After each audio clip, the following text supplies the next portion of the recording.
then, Alice, love. Let's be having you. Time you were out and about. Breakfast is served.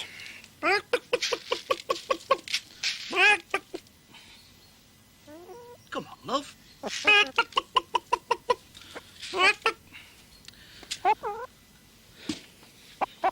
No, madam. You are coming out. Well, that's enough of that. You watch your language, young lady. Who taught you to swear, eh? How's your neck, sweetheart? Oh, it's mending up nicely. Now, let's see what you've got for me. 2 today. Smashing. If this goes on, I'll have to think twice about having you on me dinner table come Christmas. Now, don't upset yourself, I was only joking.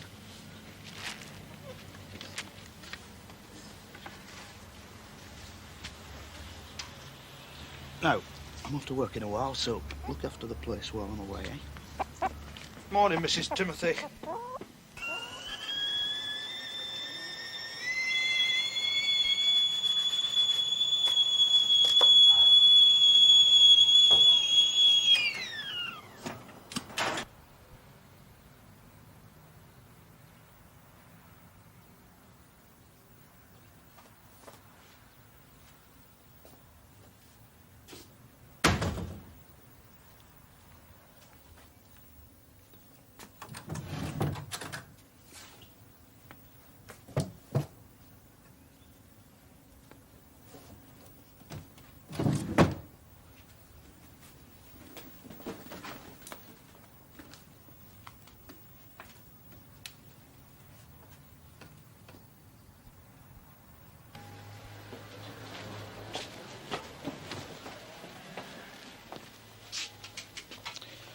Okay, then, are you, Alfred?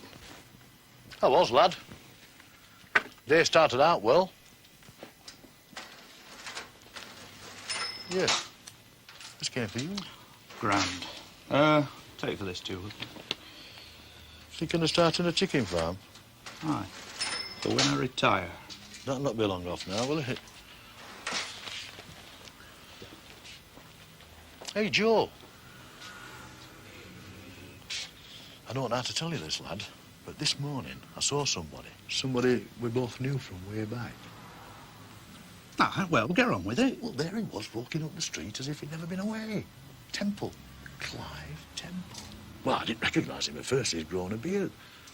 But you recall him, Clive. Aye. Quite a mate of yours. Well, he's come back to Hartley. Is it April Fool's Day or something, or just another bad hangover? Joe, I'm telling you.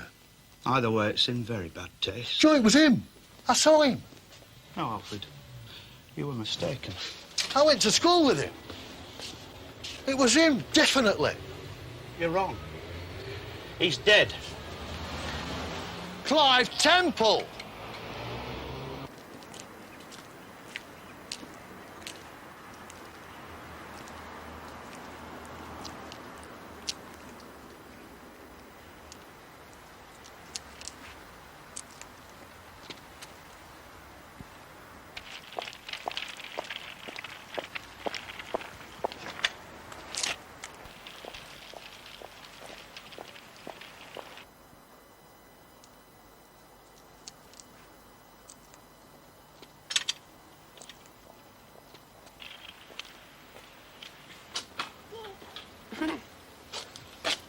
Marriott?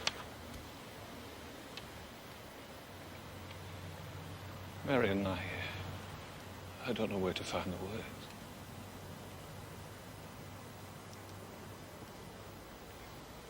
I knew this would be it would be a shock. I knew that. Please, Marion. No. No, don't come near me. Let me tell you. No, Let me no, explain. you get back! Let Get me away! talk to you, Marion. Get away! You're dead! You're dead!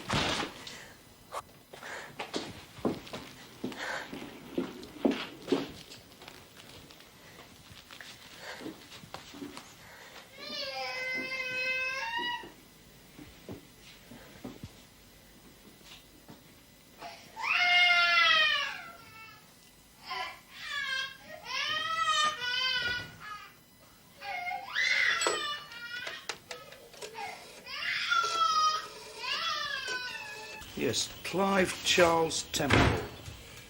Hey, what's happened to the tea? You sent to China or what? You can't rush tea making, you know, Sarge. Oh, what stage are we at, exactly? It's masking. Right, up here. I'll give it a quick stir. Inspector Darby's been making inquiries. Give it a quick start. No disrespect intended, Sarge. There's a special art to tea making. We've already compromised by using tea bags. The inspector could do with a cup like now. She drinks a lot of tea these days, you know. Perhaps she gets thirsty. Well, let's just hope she's not getting addicted. Just pour it, lad. Harley Police. Morning, Harold. How are the radishes? Well, seems impossible to keep a low profile around here, Sarge. How do you mean? Well, the inspector knows about my girlfriend, apparently. She asked her name. Is there no privacy? Well, David, it's plain something's got to you. Sarge? Well, on account of how you keep combing through your hair every other minute of the day. I mean, you're always at it. Enough to arouse anyone's suspicions. Well, I've got to keep myself tidy. Wow, a bit fussy is she, or Glenda? The competition, Sarge, that's the point. There's this computer programmer after it. You know what they're like, neat, clean, well-advised. Have you finished that report on the Clayton Street burglary yet? I'm in the midst of typing it, Sarge. Yeah, well, get it done, will you? Before you go off, please. I want it on the inspector's desk this afternoon.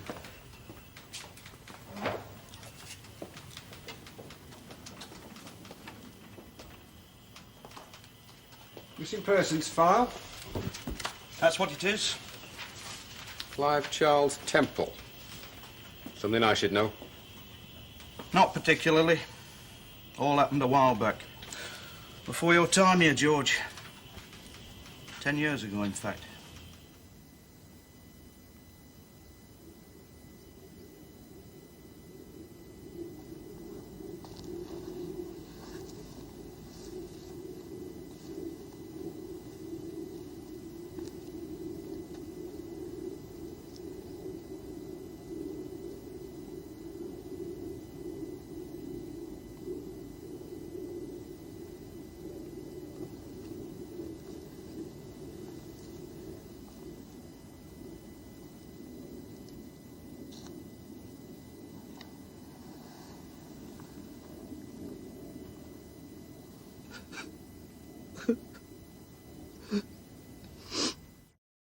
It's your life.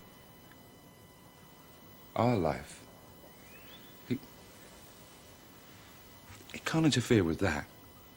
We won't let him. Look, love, he's come back because people do that sometimes. Return to their roots. Nothing more to it. What can he possibly expect of you now after all this time? Love, what can he do now? I'm asking you.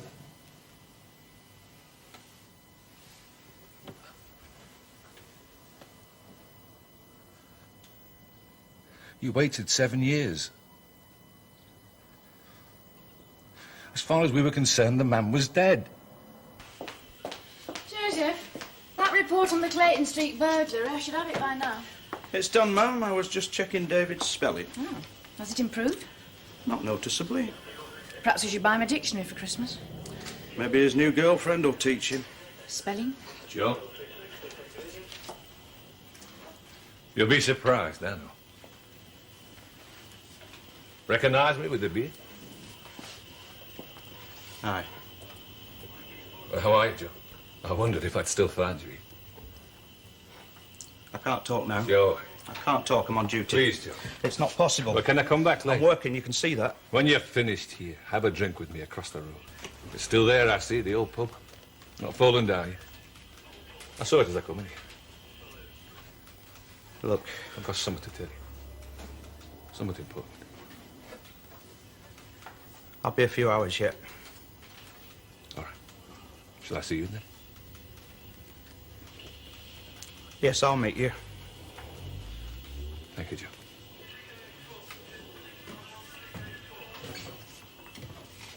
Joseph, something the matter?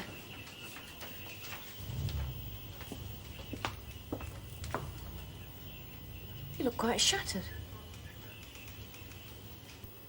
Who was that? Somebody I thought was dead. 10 years dead. I knew him. His name's Clive Temple. He disappeared from his home here in Hartley one morning. Not been heard of since. And then suddenly he walks in here like so. Who credit it? You don't seem particularly overjoyed. It's not that easy, ma'am. Clive was a mate of mine, a good mate. And then he just left.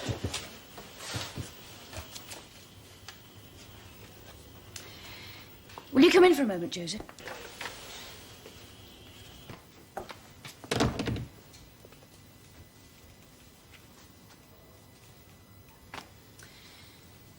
Why do you think he's come back now? I've no idea, none at all. Aren't you curious over what's happened? You say he was a mate of yours? I can't say how I feel, ma'am, not rightly. It's a shock, no denying. I'd had warning he was back, but I couldn't believe it. That Clive, of all people, should leave his friends and family not knowing. Maybe he had good reason. I can't accept that, ma'am, with respect. 10 years of silence takes quite a lot of explaining. And you've no idea why he went? I saw him the night before he left. I'd been going through a rather difficult time with certain personal problems I won't go into. Clive came round to my digs to cheer me up. He left just before midnight. He didn't say anything about going away. That was the last I saw of him. His wife phoned me here at the station. Clive's gone. She was fairly hysterical. I thought he'd be back before long. But why assume he was dead? A man doesn't just disappear overnight without an explanation. Oh, some do. You know that. No, not Clive. It didn't seem possible. Not to go off without a word. I thought he must be dead after all this time. I was convinced of it. So was Marion. She even got married again. Is she still in Hartley? Lives in the same house. You still keep in touch? Well, I was Clive's friend.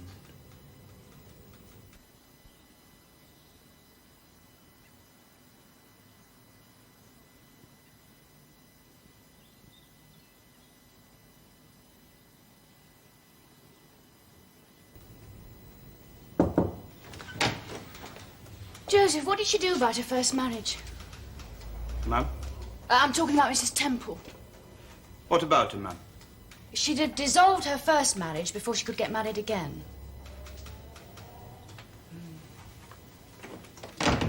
Well, I'm not sure whether she did or not. I know she called herself by a maiden name after Clive left. She didn't like to be known as Mrs. Temple. But did she divorce this man Temple on grounds of presumed death? When did she get married again? A couple of years back to a man named Kershaw. Sit down, Joseph. Were you or any of his other friends in Hartley ever asked if you'd heard of Temple since he left? No, I'm certain of that. But it's likely that his wife's solicitor would have made such inquiries to support a divorce petition. Are you suggesting she may have got herself married twice over? It needs looking at, Joseph. It's a defence in law if you haven't heard from your former spouse for 7 years and have no reason to think them alive. Then she's in the clear. On a charge of bigamy, presuming it checks out. But for all we know, he could have been phoning or writing to her every other week. No, there's been no sight nor sound of him, ma'am. We don't know that, Joseph, not for certain. Was he reported as a missing person? Yes, I've got the file. And you're seeing this man tonight? That's the plan. Ask him to come and see me. I shall want him to confirm that he was totally out of touch with his wife for 7 years. It's quite possible she did get a divorce, ma'am. Yes, but if she didn't and she knows he's back, she's going to be in a bit of a state right now, isn't she, Joseph? She's going to need some advice. Shall I go and see her? No, I'll go. You need to talk to your friend, sort out matters between you.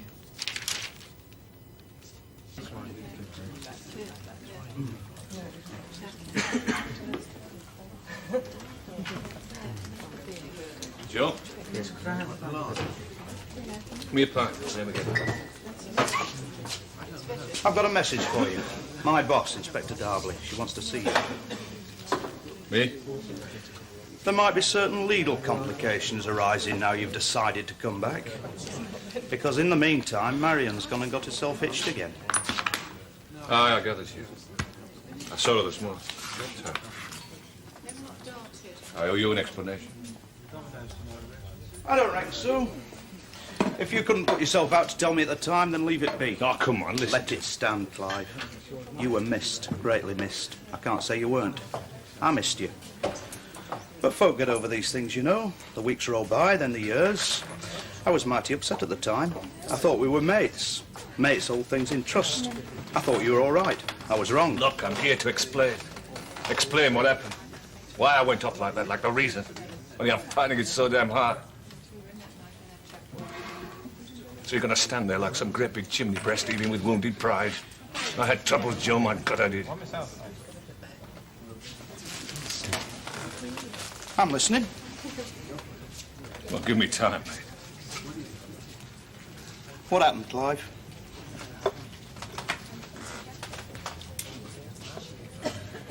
Well, What was it? You don't know what you're asking, Joe. You just don't know. You look bad. Are you sick? I'm not sure. I'm not eating today. Not eating? Silly beggar, no wonder. Come on, drink up. You'd better get back to my place and have a bite. You can try some free-range eggs. Are you sure, Joe? Did you get a divorce before marrying again? No, I didn't.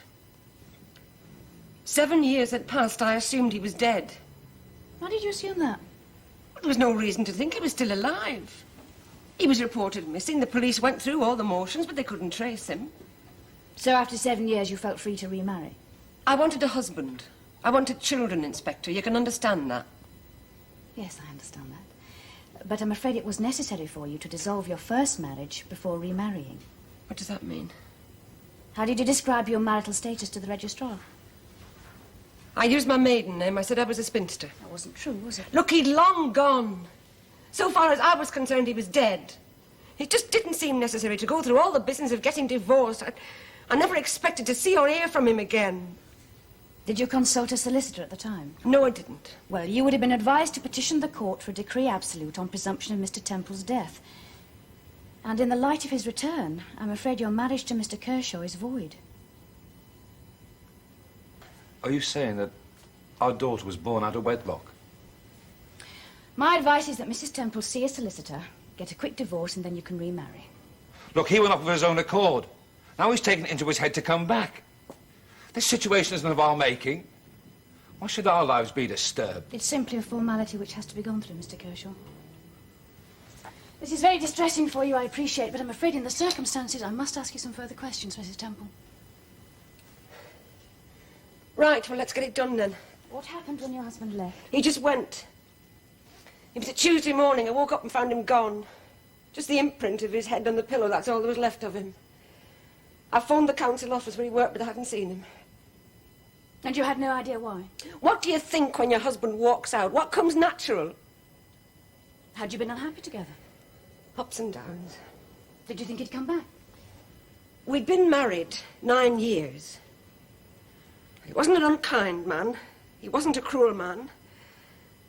But I thought at the very least he'd come and face me and tell me that he wanted out and not just leave me high and dry. 9 years. Doesn't sound very long when you say it just like that, does it? Did Mr. Temple subsequently attempt to get in touch with you? Not a whisper. No Christmas cards, phone calls, letters, things like that? Nothing. There were no children? No children. What happened about the house and your financial affairs? Everything was in our joint names. He never drew on the bank account after he left. Look, will we have to go to court over this? If Mr. Temple confirms your account, I shall submit a report to divisional headquarters recommending no action, and that should see an end to the matter. I hope so. Rub up. Well, that's a jewel bit fry up if ever I saw one.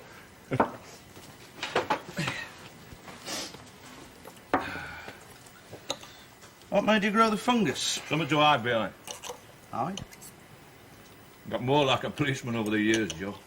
No innocent remarks for you, eh? Force of habit. So what you been doing with yourself over the years?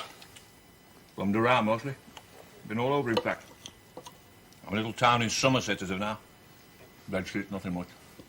How do you keep yourself? Labouring on building sites mostly. Wasn't regular.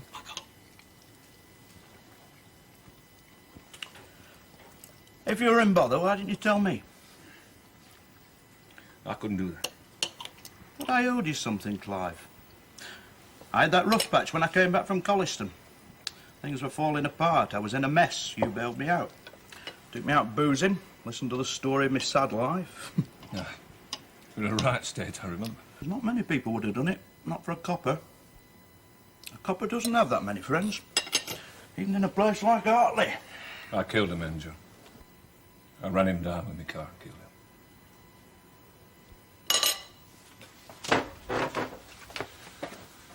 Hit and run, Joe. Classic. Where? Where did this happen? On the moors.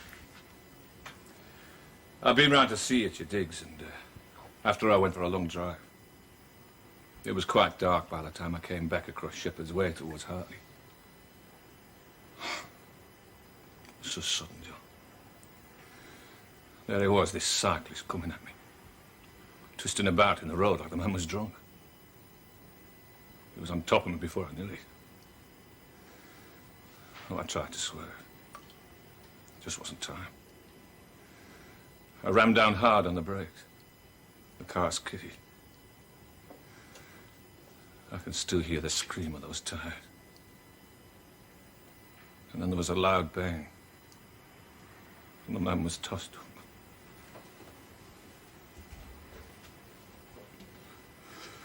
He came winging across the bonnet and his face smashed into the windscreen. And then he just slid away. Like a drowning man. He went under into the darkness. I panicked, Joe. I just panicked a drove. But you didn't report the incident? No, I didn't report it. Then stop now. You shouldn't have told me this, none of it. It's got to be told. Use your head, I'm a copper. I've been eating up with it for 10 years. I just got to get rid of it.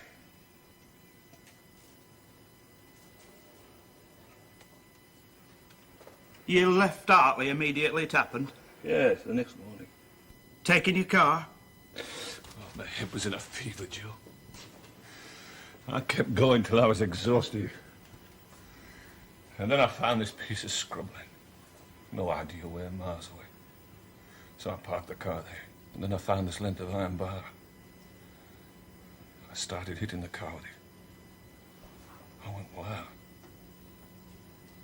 I smashed it. Stuck in the window screen. I just hit out and hit out. My hands were bleeding. Cut all over. Oh, and then I just ran off. Why did you smash up your car? Because I killed a man with that machine, that's why! Are you certain you weren't concealing evidence? I haven't driven a car since that day, Joe.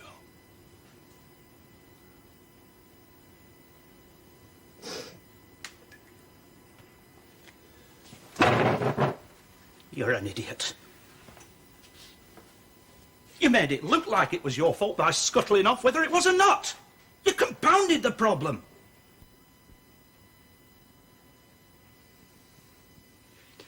How fast were you driving? Not fast, 35, 40, no more. Could you have prevented the accident? I was upset. If all my attention had been on the road, then maybe my reflexes would have been that much quicker, I don't know. What had upset you? Oh, that's irrelevant. Did it have anything to do with me?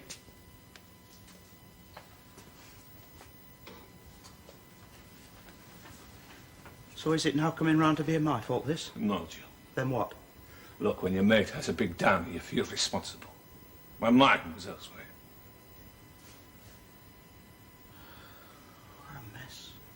Anyway, I've told you now. Oh, it took so much to tell you, Joe. I feel like I've smashed my way out of some dark, musty, closed-up room. Oh, I'm glad for you. I think we'd better wind up this conversation.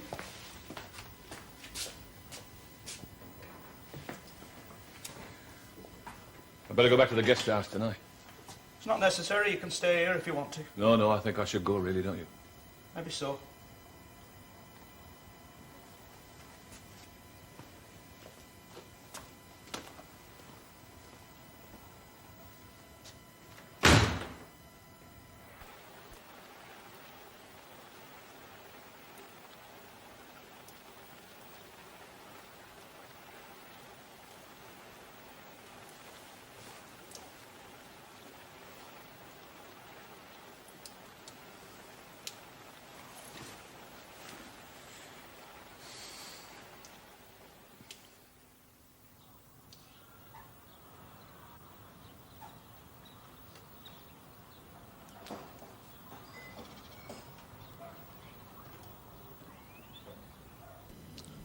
Well, Alice, what would you do about all this, then? Well, go on, tell me. What would be your advice? You're a fat lot of help. Only good for Egg Lane, young lady.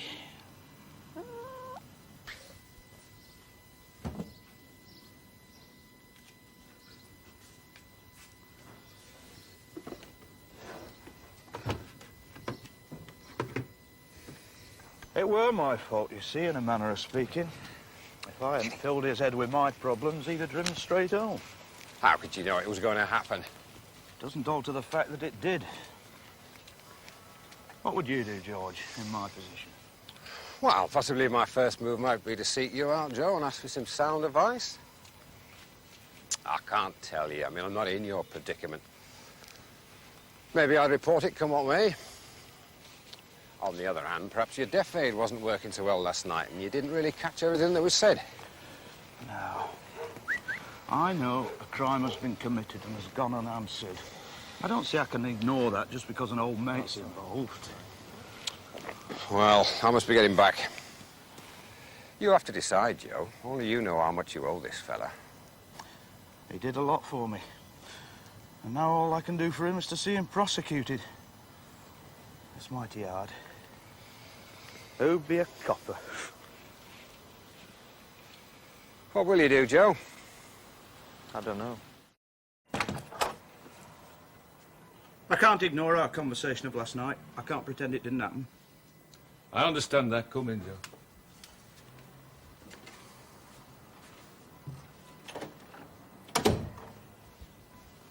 I'll have to report what you told me. Ah, of course you will.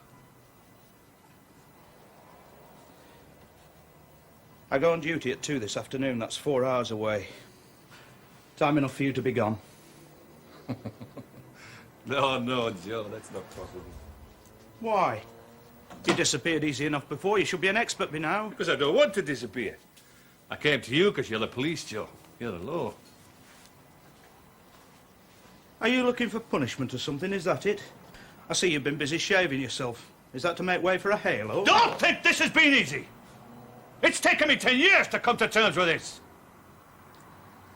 Do you realise you could face quite serious charges? I'm not exactly looking forward to prison, which I know I could get if it was manslaughter. Oh, I hope you understand, Joe. Why drag me into this? You could have made your confession to any police officer. Because I could not have got it out of my system, Joe. Could not have said it, not to anybody else. It had to be you. All right. But you don't need me anymore. I'm not here to be used as some sort of medium for your long-distance conscience.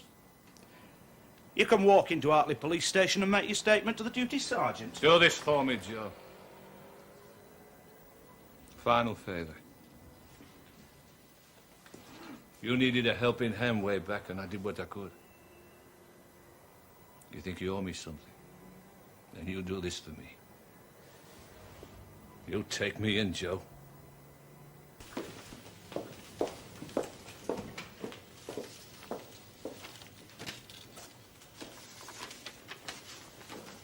I've phoned headquarters, ma'am. They've dug out the incident file.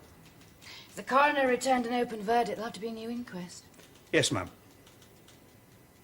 I'm sorry, Joseph. This must have been very distressing for you. Is there anything I can do to help? Not really, ma'am, thank you. It's now simply a matter of following standard procedure.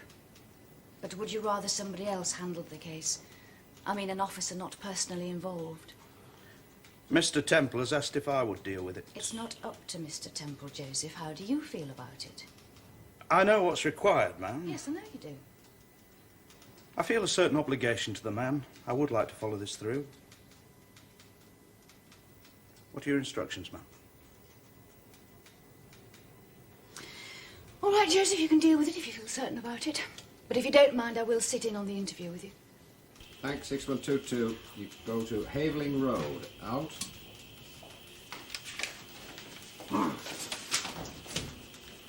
What's Sergeant Beck doing this morning? Oh, it's some police business to attend to, David. Is he all right? Looked a bit dumpy when he came in. Well, we can't all be full of bright and clever chatter like yourself, son. The rest of us not having been born in Celtic wonder. I've written it all out. Everything. Just a moment, please, Mr. Temple. Before you do anything, it's necessary to caution you. You're not obliged to say anything unless you wish to do so, but whatever you say may be put in writing and given in evidence. You're offering this voluntarily as your statement? Yes, I am.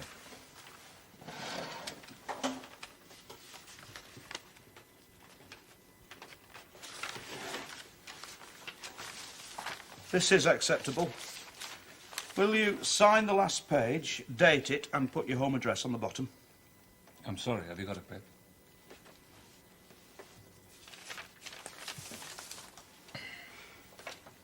What will I be charged with?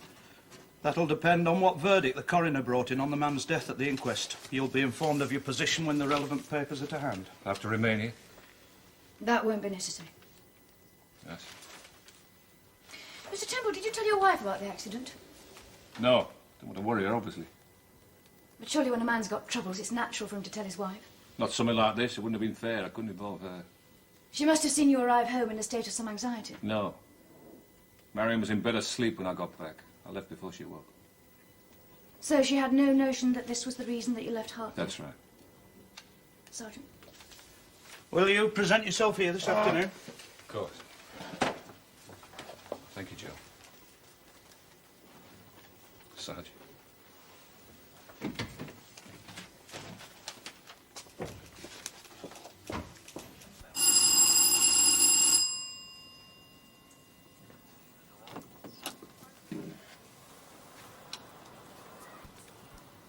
I can't stop. The baby's with a neighbour and I'm going out. Well, I won't keep you, though. Come in then.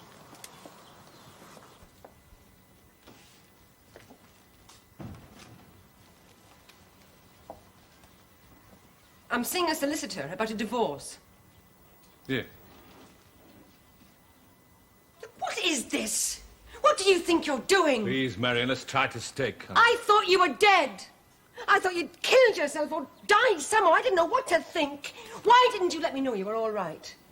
You didn't have to come back here now if you didn't want to. Just so that I knew you were safe. It was unforgivable, I know. Oh, you're strong on understatement, you are. What in God's name happened to you?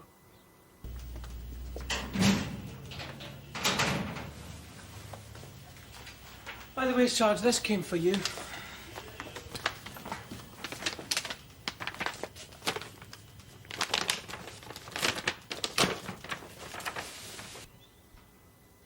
But we were married. Married. Husband and wife. But don't you remember the words? In sickness and in health, you stick by one another at such a time. That's what that means. I couldn't involve you, Mary. Well, that says a lot for me as your wife. Why should you be burdened with something I'd done? Something like that? No, it wouldn't have been fair. Fair? Well, that's a strange word coming from a man who deserted his wife without notice. Oh, going away seemed to solve so many problems. Difficulties between us. We weren't getting on. Not really, were we? You wanted children so much, I couldn't give them. I thought you might find somebody else. I didn't want to interfere with that. You're always so white about everything, aren't you, Clive? And now you've made this return to Hartley, something nobody loves you for, over something long forgotten. What good can come of it? You don't understand, Mary. It's trouble on your head. What for? I doubt if I could explain it. And now what's going to happen? I'm not sure. I've got to go and see the police. There'll be a court case. You won't be involved, of course. I just wanted you to hear about it from me. And to know that I'm sorry about everything. Oh, you're such a soft fool. You always were a fool. I won't bother you again. You certainly look fit and well after your new life. Different man from the one I knew. Someone must be looking after you better than I knew how. No. There's nobody. That's a pity. Yes, sir. I'm here to see you, Sergeant Big. We've now received the incident file from headquarters. The man who died was called Lawrence David Simpson. He was 72. He lived in a cottage on the moor. Did he have a family? Yes, he lived with his sister, apparently. She, likewise, is no longer with us. I see. There was an inquest on Mr. Simpson's death.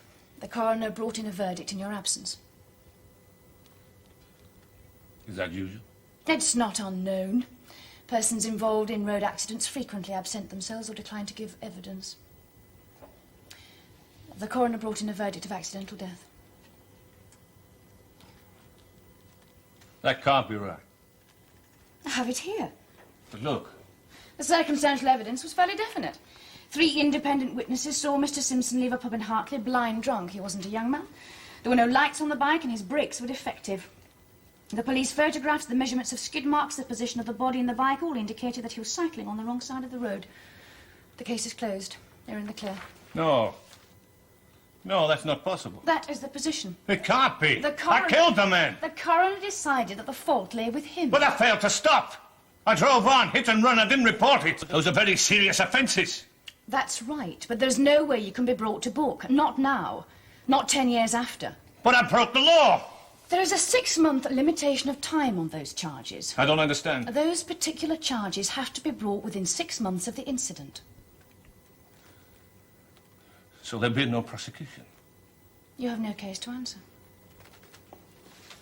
The report will be submitted to divisional headquarters in the usual way. You will receive a letter in due course. We have your home address in Somerset. And that's the end of it. I'll go scot-free. There's no reason to detain you. Thank you, Sergeant. Good afternoon, Mr. Temple. 10 years. I don't believe it. Hardly worth all the bother, was it? What'll you do now? Will you stay in Hartley? No. No. I've caused enough disruption here. Aye. I did what I thought was best, Joe. I hope you find a way of putting it behind you. That I do hope.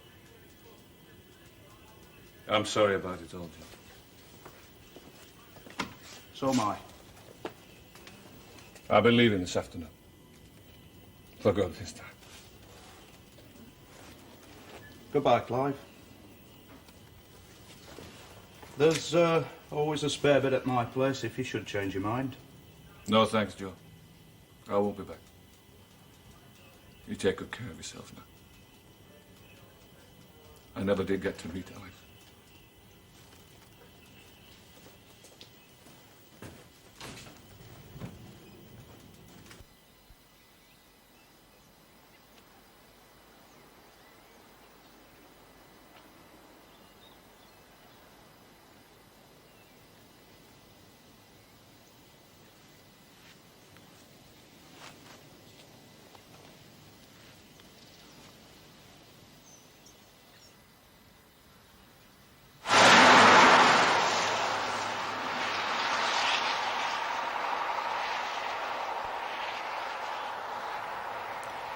He's gone. Kissed Hartley goodbye. So that's that. How are you, Joseph? A bit tired. I want a drink later tonight. I'll be here. No, not tonight, Mum, if you don't mind. Oh, well. George Parish is buying, you know. His eldest has done well in his mock GCEs. You say George is buying? What, drinks? You mean alcohol? Can you afford to miss this, Joseph? I don't think so. What happened to him way back? He spoke of personal troubles. Don't tell me if you'd rather not. I'm only being nosy. No, he's never said about it. No one seems to know. It's a well-kept secret, Mum. Phlegmatic fellow, old Joe. Hi, well, of course. Never mind about GCEs, Mum. I only just managed my sergeant's exam. Evening, lad. There you are. What'll it be, Joe? Well, seeing as you are paying, George, I'll start off with a pint of best. You sure about the pint, are you? I mean, you wouldn't rather start off with a half and work your way up gradually? Well, since you raised the matter, a chaser mightn't be a bad idea. Yes, could I have a large scotch to go with the pint, please? Well, remember this. You look a bit down in the dumps, David. Yes, Mum. Have a drink, David. What'll it be? Double vodka, thanks, Sarge. Oh, vodka? Struth, what's going on? I've got to fork out for a new briefcase for our Colin. He's getting big ideas now, you know. What's up with you? My girlfriend's given me the push, Mum. Written me a Dear John. She jilted me for the computer programmer. A computer programmer? Maybe you're best out of that, David. She didn't have the decency to face me with it, Mum. Oh, put it down to experience, David. All part of life's rich tapestry. Yes, Mum. Hey, that's too fast. George, here's to your Colin. Right. Let's hope he doesn't become a computer programmer. Yeah. Still. You've done the right thing, David, drowning your sorrows here with us. We're always available for such occasions, aren't we, Joe? Absolutely, George. It's time for another round, isn't it? You see, David, the force is like a family. You turn to it in times of strife because it's always there. Don't you agree, Mum? Oh, if you say so, George. Well, I mean it. I'm serious. When all's said and done, your real friends are here, in the force. You do well to remember that. Don't you reckon, Joe? Maybe so. Folk come and go, ships passing. But your fellow coppers, son, they're the old reliables. You work with them, suffer with them, and you drink with them. Isn't that right, Joe? Aye, George, that's right.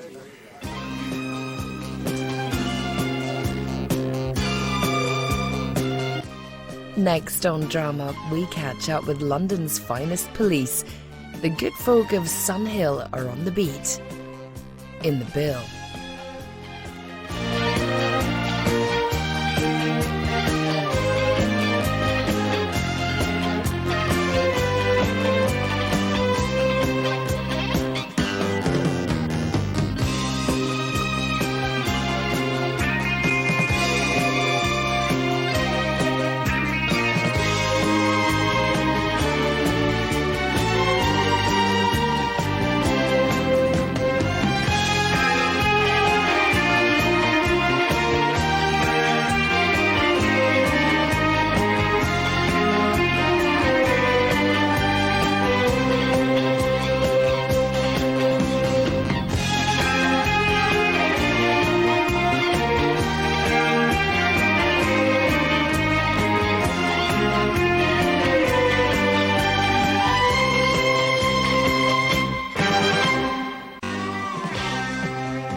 Hey!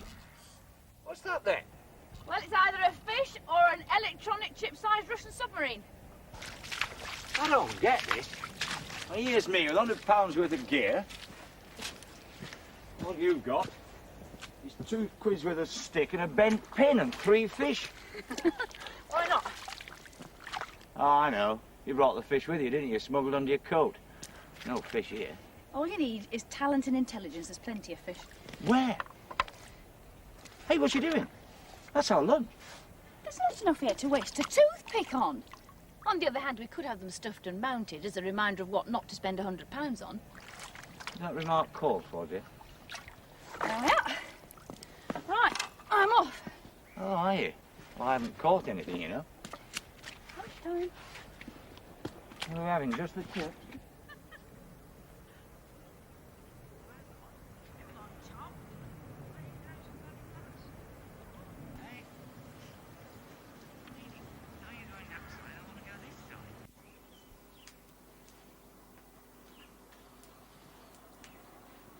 All right, out with it. Oh, with what? Oh, come on, Jean. We've been married long enough for me to recognise the signs. You're storing something up to drop on me from a great height. Is that it? Oh. Let's take Inspector Smedley's cottage for the weekend. Yes, I know it's October, but isn't sheeting rain and sleet lovely at this time of year? And hail. And bring your fishing gear and be totally humiliated. Is it supposed to be me talking? Well, there's got to be some reason you rented this Anderson shelter and brought us here. Really? You've got something on your mind. You want to talk about it. How can I talk about anything with you blathering on? Okay, you guessed right. Guess what? I have got something I want to discuss with you. Oh, come on, let's hear it then. Oh, Tom. It's about work. Mm-hmm. I've heard there's a place going on the junior command course and that if I chose to apply, there's an excellent chance I'd get it. Well, what's all this about? You already did a 5-week course. What's this? The junior command course is open to an experienced inspector or chief inspector who's a serious contender for promotion. So? Lasts 6 months and it's held at Bram's Hill. Bramshill, I've heard of. Where is it? Near Basingstoke. Basingstoke? Yeah, When would this take place? soon. It has 2 things going for it. One... Good heavens, Basingstoke? Yeah. One, when you're doing your social services course in Dover, at least for 6 months of it, we'll be closer together than Hartley and Dover. And 2, I've temporarily had it up to here with Hallam. How do you mean, had it? He's virtually ruined the job of inspector at Hartley.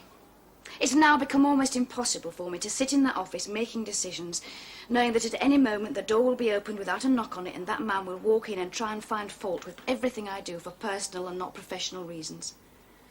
But I thought you were learning to cope very well with Hallam. I think I need to get away from Hartley and Hallam for 6 months. I need time to think about the future and my career. It's not like you to run. Oh, hell's teeth, I am not running, I'm not. All right, all right. So at the end of 6 months, do you get your old job as inspector at Hartley back? It's always down to the chief. If he decides to move me on, then I'm moved and that's it. I don't know whether I believe you're saying all this. Want to get away from Hartley, time to think. What is this? Why?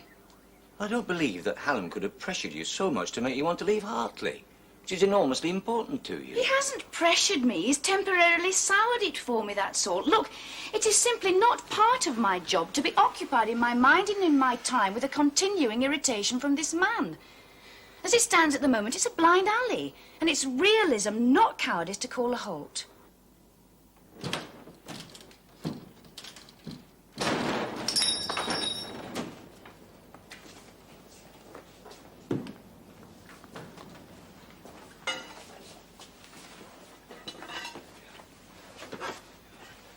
Postal orders, cash stamps, anything else, leave off. Eddie, get me a bar of chocolate.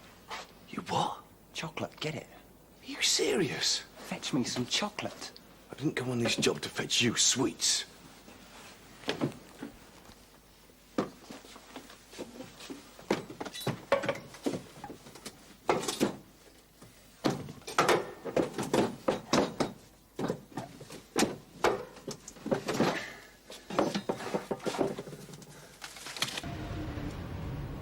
I haven't been to the Lake District in years. Morecambe's my Valhalla. Best fish and chips in the Northern Union.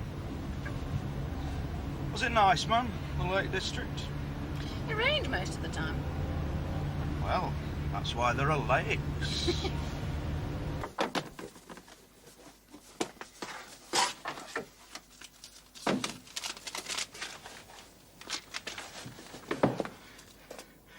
Already, my wife is ringing police.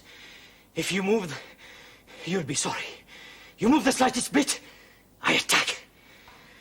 We heard you whispering below. My wife is phoning police this instant. So what's the hammer for? I hit out if any one of you dare move. That's exactly what I need. I need a hammer to bang off these drawers. Hold on. Maybe they have phoned the cops. I'm off. You scare too easily. I don't think it's called cops. Get back! Get back! Oh, come on, Dennis, sister! Grab him! Get on with it. Get on.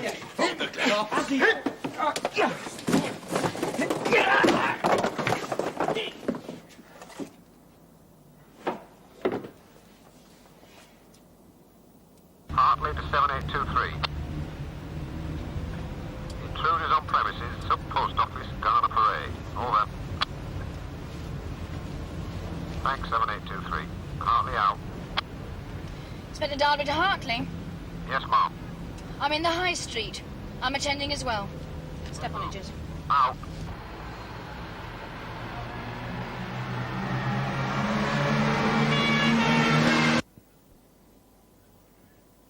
What have we done? Move!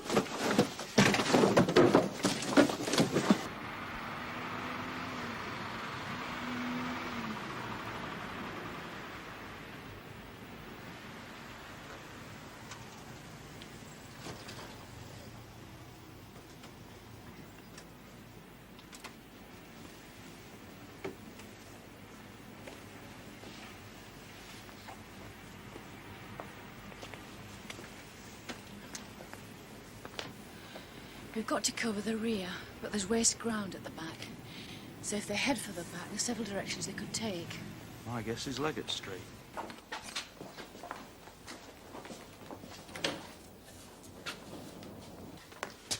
Get them! I'll cover the rear.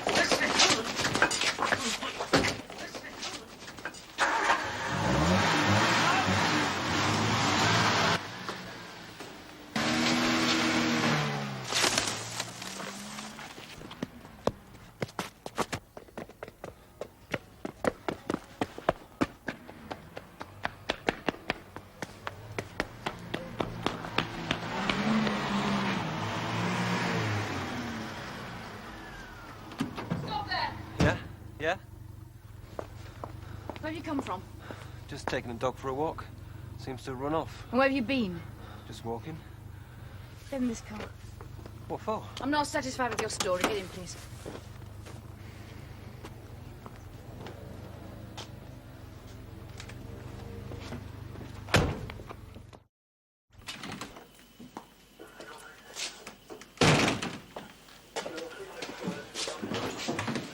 Take them through.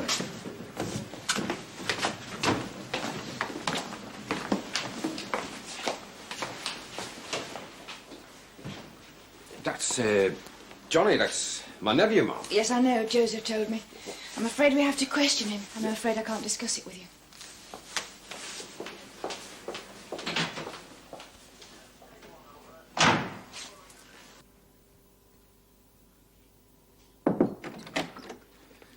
Hello, Jean. What's up?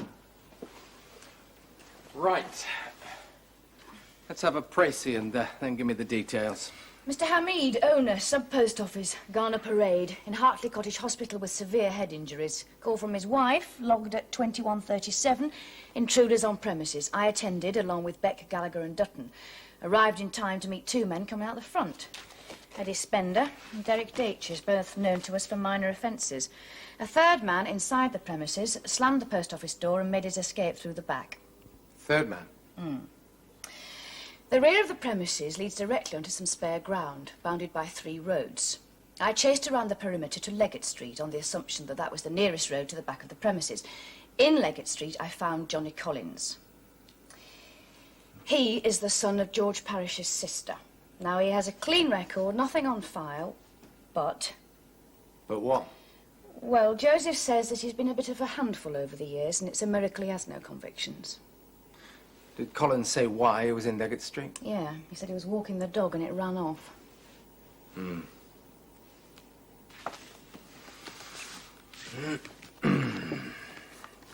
Anything else? The two arrested wore gloves. I spotted the hand that slammed the post office door. It was gloved. Johnny Collins had no gloves. We'll check the spare ground tomorrow and see if a third pair turns up. Has Hamid said nothing? They're still unconscious. What does the hospital say? But he's unlikely to be in any condition to answer questions for some time. Gallagher's still there. Right. Well, I better go along and talk to Collins then. Saw you were here, sir. A cup of tea? Oh, not at the moment. Could you drink that one yourself, Joe? We've got Collins to see. Maybe a cup later. Right, sir. Is George Parrish here? He's off duty, sir. Right.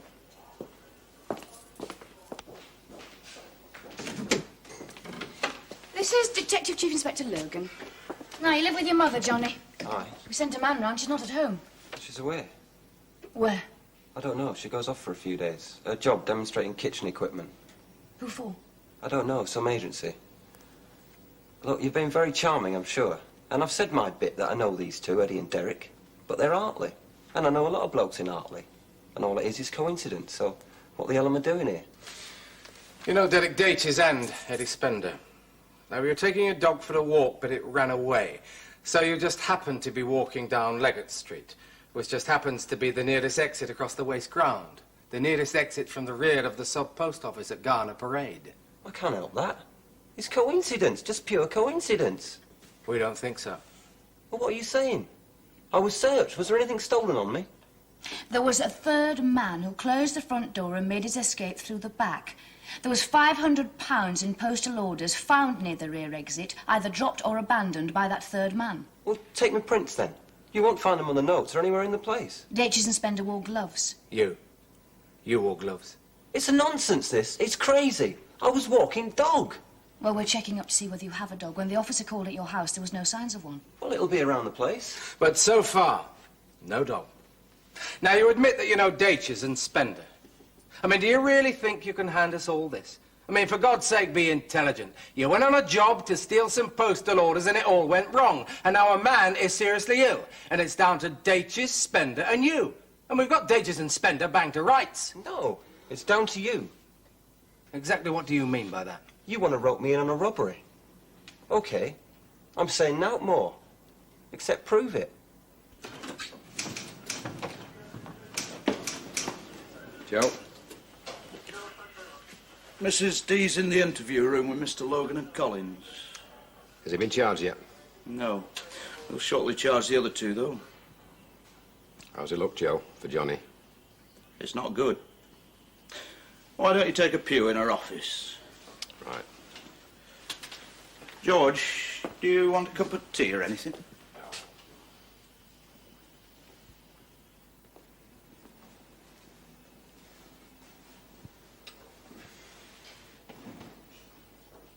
George Parrish is in the office. Right, thanks, Joseph. Hello.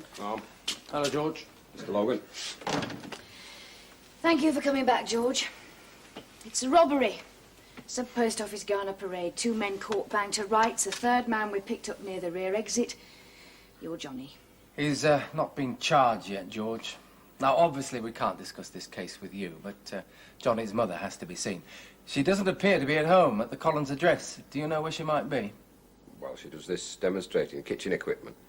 I know the agency that gets her work, Boswell's personnel. But often she's out of town, Manchester, Liverpool.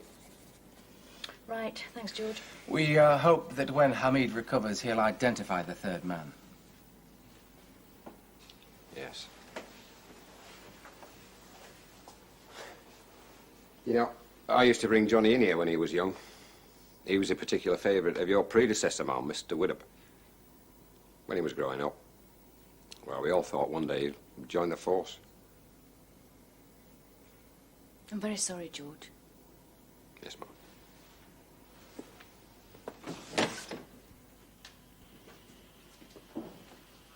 George! Where will you be for the next few hours? Well, I thought I'd go round and wait at my sister's house. She ought to know as soon as possible. Right. Logan. Oh, right, Gallagher. Yes, we'll come straight away. Hamid is conscious. Right.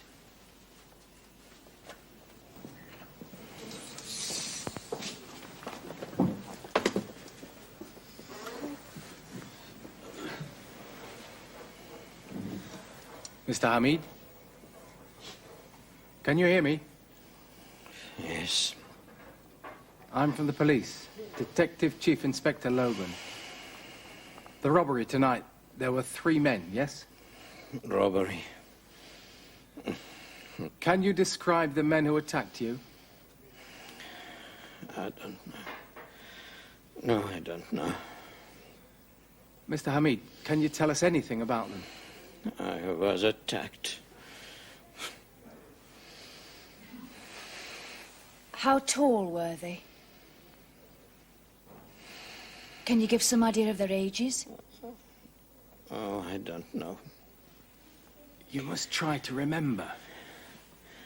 No light. I see nothing. Torches shining in my eyes. I see nothing. I'm so sorry. You're absolutely sure? I cannot describe them. I'm so sorry. I think you really must rest now. All right, Doctor. David. So, no witness. I don't think we'll be able to hold Johnny Collins much longer, unless forensic comes up with something, and that probably won't be until morning. He did it, I know. And we're going to prove it. Well, this is very unfortunate. Any other reports? Constable Gallagher has to write his. Why none from Constable Gallagher? He was at the bedside at the hospital most of the night. I don't think this report by Sergeant Beck is very well put together. More importantly, there's no mention of Sergeant Parrish as being a relation of one of the suspects. Well, obviously, we're very concerned about George Parrish and his feelings. I don't know the exact relevance... Mrs. Darbley, I'm asking you why there's no mention in reports that the uncle of one suspect is a serving officer in the section investigating the case, and that most certainly is irrelevant. I've said I'm concerned about George Parrish's feelings. I don't see the exact relevance at this moment in time. I'm not interested in what you consider relevant. I want in front of me the fullest reports containing all the information. You've made yourself clear, Mr. Hallam.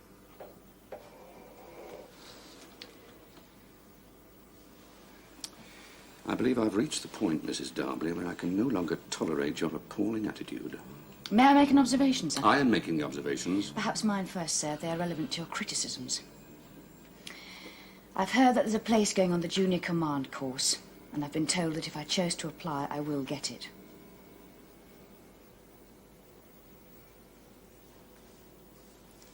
I see. However, there is one complication. My husband's not yet convinced about an absence in Bram's Hill for 6 months. He feels that if I were to take the course, I might well be posted away from Hartley after it's over. So, decisions affecting your future police career are in your husband's gift, are they? It will be a joint decision, sir. Well, your husband's quite right. Just because you're away for 6 months, bobbying doesn't stop in Hartley. There is no guarantee you get your old job back. And I think you'd be best moved to divisional headquarters as patrol inspector on shifts or something. Normally, I'm not that keen on these courses. Intellectual approach, left-wing academics. But in your case, I think a change of routine might aid a shake-up in attitude and established practices. Yes, I think you should go on this course, Mrs. Darby. I somehow thought you'd think that, Mr. Hallam. Right. I'll get Sergeant Beck to rewrite his report, noting Sergeant Parrish's relation to one of the suspects, will you? I shall pass on the suggestion to Mr. Logan. It was not a suggestion. And I'll be in Welling for the rest of the day and tomorrow morning. Keep me posted up to the minute on further developments on this case, will you? Yes, sir. And as soon as he's made up his mind, perhaps you'll advise me as to your husband's decision on Bramshill. You'll be the first to know, Mr. Hallam.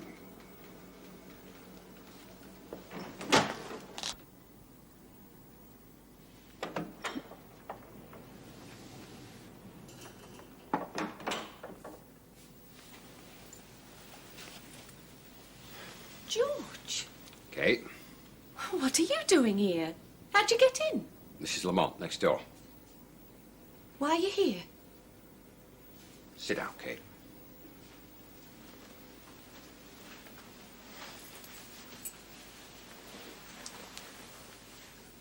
I'm afraid I've got some very bad news.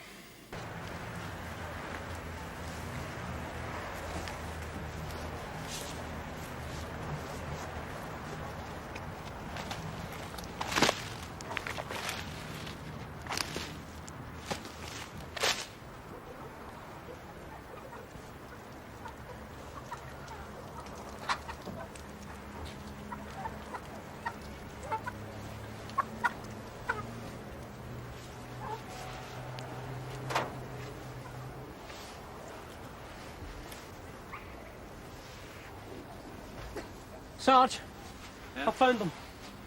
They're in here. What the hell are you doing? What?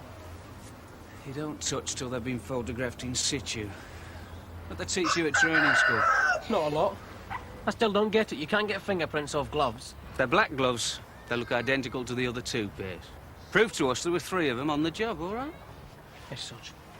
They're convinced Johnny was the third man. Well, he wasn't. He wouldn't be. Oh, you know Johnny. He'd never do a thing like that. Rob a post office, hurt somebody. Kate, he's been in trouble before. Oh, but not like this. He's been in scrapes before, but this is crime. He wouldn't do it. You're not saying you believe he'd do it? I'm not saying anything. Only, well, this excuse that he was walking the dog. Excuse? What do you mean, excuse? If he says he was walking the dog, then he was walking. Where's the dog now? I don't know. In the house, in garden, in the road. If Johnny says he was walking dog, then he was.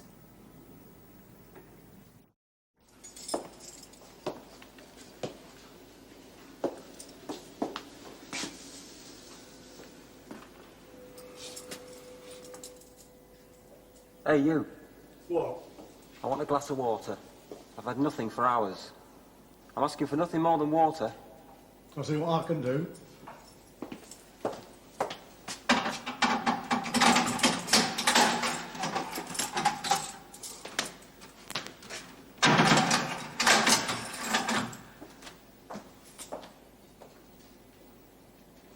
Eddie. Yeah? Derek. Yeah? Put your heads to the peepholes and listen to me. What is it? Were you two questioned about third man on job? Aye. Yeah. All right. I haven't been charged. You two walked into their arms, not me. I reckon they're holding back on me because the bloke we hit isn't talking. You hit? You bashed him against door? I bashed him, but it's down to you, Eddie. You what? For making such a noise busting door in. What are you talking about? And you, Derek. I said let's get out of here, but you had to grab our mead. You finished him off. Look, what I'm saying is, and listen, it's because of you two I'm here. Now, I've worked it out, and this is what you're going to do. You two slags are going to make statements saying it was you alone did the job and hit that bloke. Make statements? Are you daft? I'll tell you why you're going to drop me out. You're going to say I wasn't there, because if you don't, I'm going to make a statement. And in it, I'm going to give every detail of the last 5 jobs we've done together, including visit to record shop at Colliston, where a Mr. McLean nearly died because of you, Eddie. I don't believe you, Johnny. You do. You know me, and when I say it, I mean it. What about how many knows who hit him? Are you deaf as well as dumb? He said nothing. I'll be charged like you two. You're a nutter. Exactly. I'll spill the beans on the 5 big jobs we've done unless you let me off.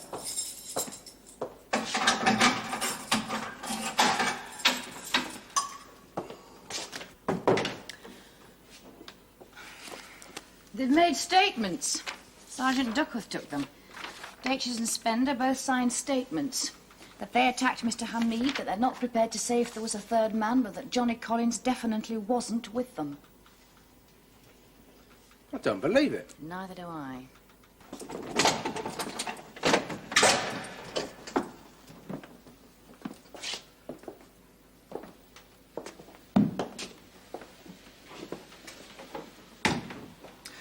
We've read this statement you've signed.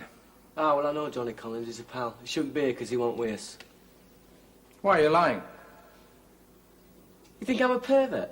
I mean, it's obvious to a 4-year-old I'm doing you a favour and telling truth.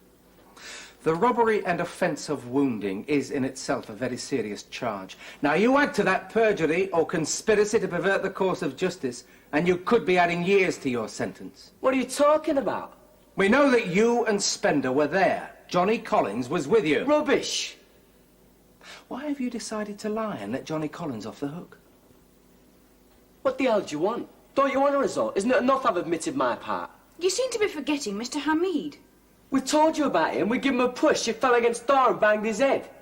All right, Derek Datches. I'm going to start now, and I'm going to take you back over the years that you've known Johnny Collins. And I'm going to find out what it is he's got over you that's forced you into telling this lie.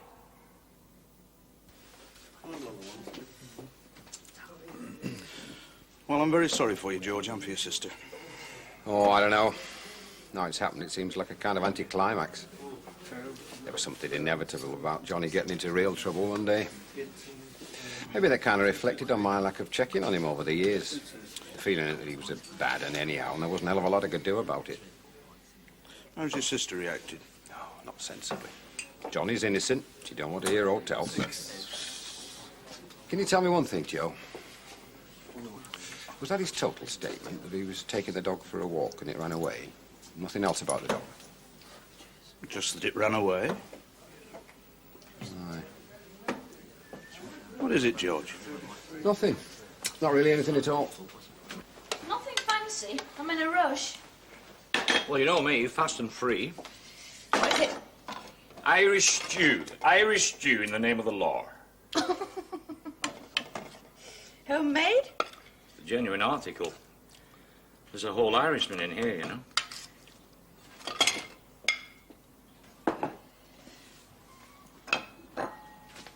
How's George Parrish? Very upset. Was he close to the lad? I don't think he was all that close to Johnny, but he seems to have had a real sense of responsibility towards his sister. Was Johnny charged yet? Not yet. But he was the third man. Well, eat your stew, then we'll talk. It's too hot. Well, it's supposed to be hot. It's a cold country island, like this miserable place. There's been a new and odd complication. The other two have volunteered statements saying that Johnny wasn't on the robbery with them. Volunteered? Mm-hmm. Written statements. And you're quite sure he was there? Yes. Well, that puts you in a bit of a pickle, doesn't it? Doesn't help. Mind you, if you can prove the statements were lies, then by inference, because they were constructed to be a lie, Johnny was there. You know, you've got a point. And I'm sorry, but your lovely stew is still too hot, and I could be working on this case. I have to go. Well, you've only had 2 spoonfuls. That's not enough dinner for anybody. I can eat it for my supper. And I want to talk about this Bram's Hill thing as well. Later.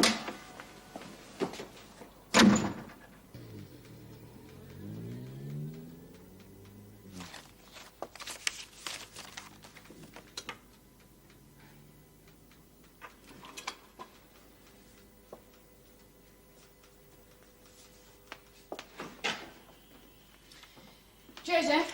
Yes, ma'am. Mr. Logan? Gone on from lunch to headquarters, ma'am. Sergeant Duckworth? Off to check collator's records for any sightings of those 3 together. I'm off to the cells, Joseph. Right, ma'am.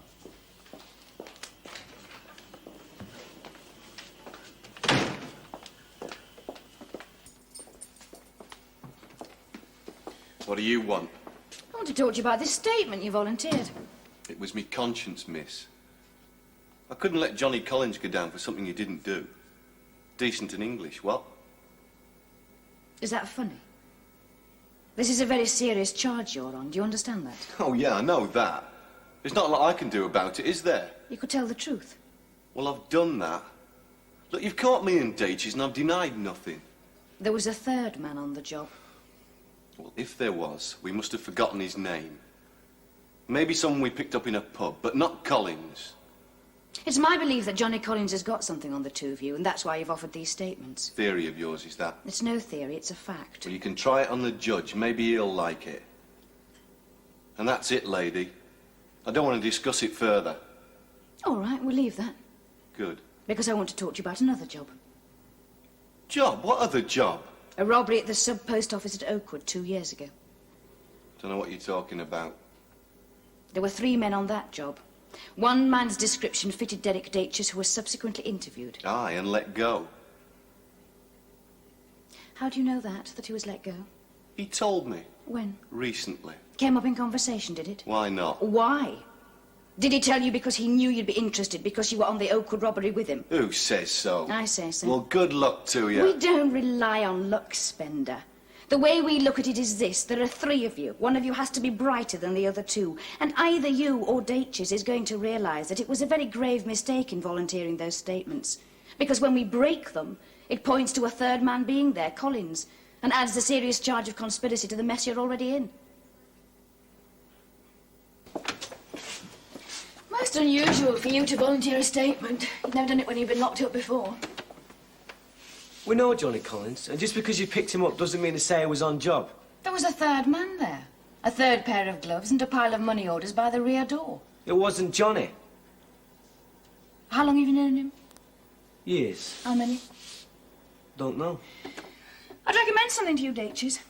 That you cooperate in answering the questions you can answer. Because when you change your tune and decide to tell the truth, you're going to find yourself in an awkward position and you may be looking to us for a bit more sympathetic treatment. We're sticking to our story. Story? Yes, that's a good word. That's what I think it is. You volunteer statements. The only reason can be that Collins has some hold over you. Then Spender withdraws his statement. Suddenly, there you are alone, admitting you were on the robbery and involved in the assault on Hamid. What do you mean, Spender withdraws his statement? The point I was trying to make. One of you has to be brighter than the other 2. Spender withdraws his statement. That indirectly points to Collins being there and leaves you carrying the can in writing for the assault on Mr. Hamid. Has Spender taken back his statement? Work it out, Datches. I'm not here to answer your questions.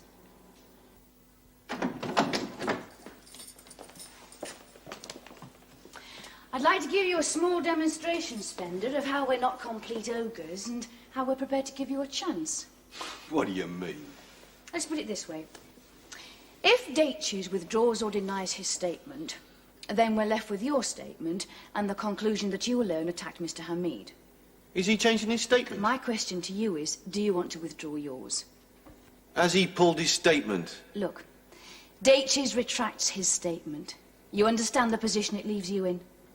You and you alone involved in the assault on Hamid. Now, is that what you want to go to court with? That you alone assaulted Mr. Hamid? He wouldn't do it. Don't you realise what's happening? They pulled quite a stunt, haven't they? Got you to volunteer your guilt and leave both of them out of it. Quite a fast one. And all based on the fact that they know you're not too bright. Is that what those mugs are doing? Are they getting together? I'm talking to you. You've got to learn to look after yourself, Spender. Datches withdraws his statement and leaves you to go to court and say that you alone attacked Hamid. Think about it. I'll be back.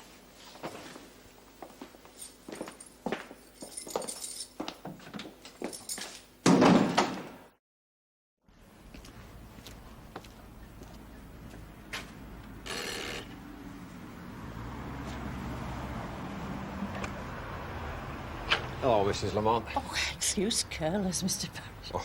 Parrish. Just returning Kate's key. Oh, aye. Could I ask you a favour? Kate's back. I'm afraid I've had to give her some bad news of a confidential nature. I was wondering if you could pop in and see her this afternoon, see she's all right. Yeah, of course I will be delighted. Thanks, Mrs. Lamont. Mrs. Lamont, could I ask you to tell me something? I seem to remember a few months back Kate said that you look after the dog when she goes away. Yes, we do. Do you know if Johnny took it for a walk last night? Johnny? Yes. No, Tim, he don't like dogs. And Sutty knows it. Kate does too, that's why she leaves the dog with us. But last night, he didn't take her for a walk, 9-ish. Oh, Sutty were with us. Curled up in front of fire all evening.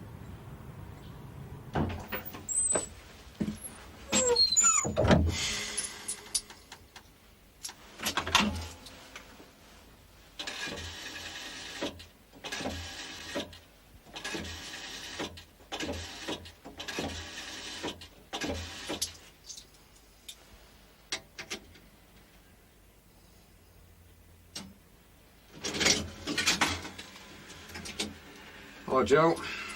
It's George here. Can I speak to the boss, please? Urgently. Yes, you wanted to see me. I want to withdraw my statement I volunteered. Do you want to put that in writing? You're not obliged to say anything Don't unless give you me wish all to that do so. bull. I want to tell you what really happened. I'm not carrying can on my own. Who attacked Mr. Hamid and caused his injuries? Johnny Collins. Now you're thinking properly.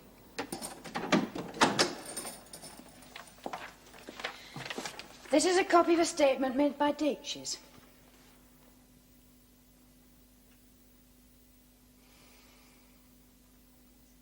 Yeah, well, I want to put my side of it as well, then. You're not obliged to say anything unless you wish to do so, but anything you say will be taken down in writing and may be given in evidence.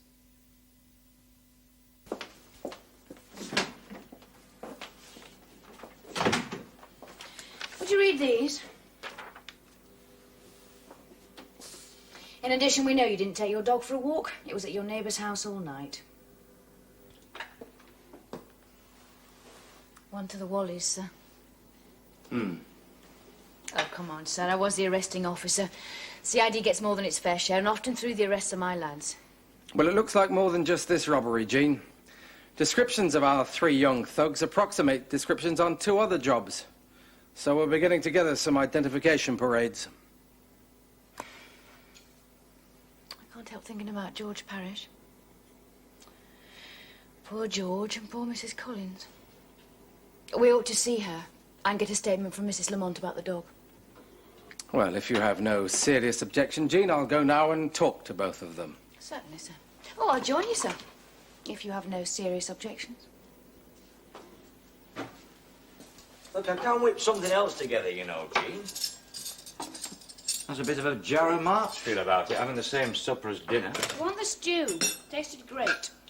You know, you always praise the highest those meals I've just chucked together in the pan. Never mind colouring in masterpieces. There's a moral in that. Is that supposed to be a witticism, dear? No, I don't think so. I don't feel very witty. Rather a depressing scene.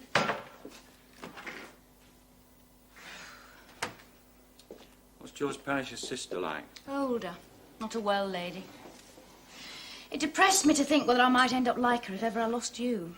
Oh, that's a charming thought. Well, I've been thinking a lot about the future, Tom. Oh, so you made up your mind about Bram's Hill, then, have you? I want to go. Well, I bet you lose Hartley. And when that's sunk in, you'll be a very unhappy lady inspector. Don't overestimate the situation. Don't underestimate me. If, when I've had 6 months breathing space, time to think, I decide I want to come back here, I will dig my heels in. I will get back to Hartley. I never underestimate you, dear. Just agree with Helen, that's all. A mere woman like you should never have been given Hartley in the first place. Bound to lead to problems. You be serious. Well, I have thought about it. The only conclusion I can come to is if you want it enough, it's probably right. With the chief poacher somewhere else, don't give me a lot of stick, will you? Right. Anyway, it'll give us an excuse for tonight. Excuse for what tonight? Well, I thought we might open a bottle of Bulgarian-type Beaujolais. While we're drinking it, we can decide whether we're celebrating or starting the process of drowning your sorrows to come.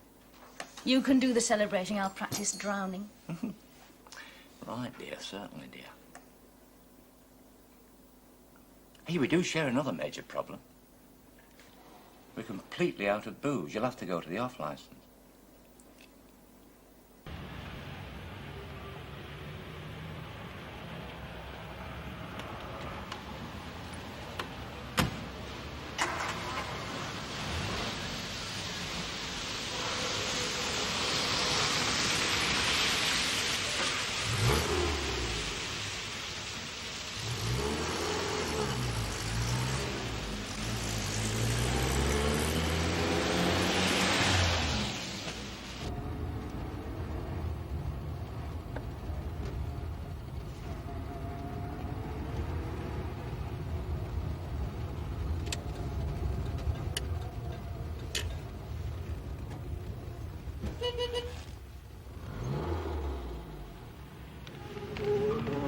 Where are you going?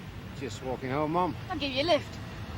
I was wanting the fresh air, Mum. There's no shortage of fresh air in Hartley. I'll drive you. Thanks.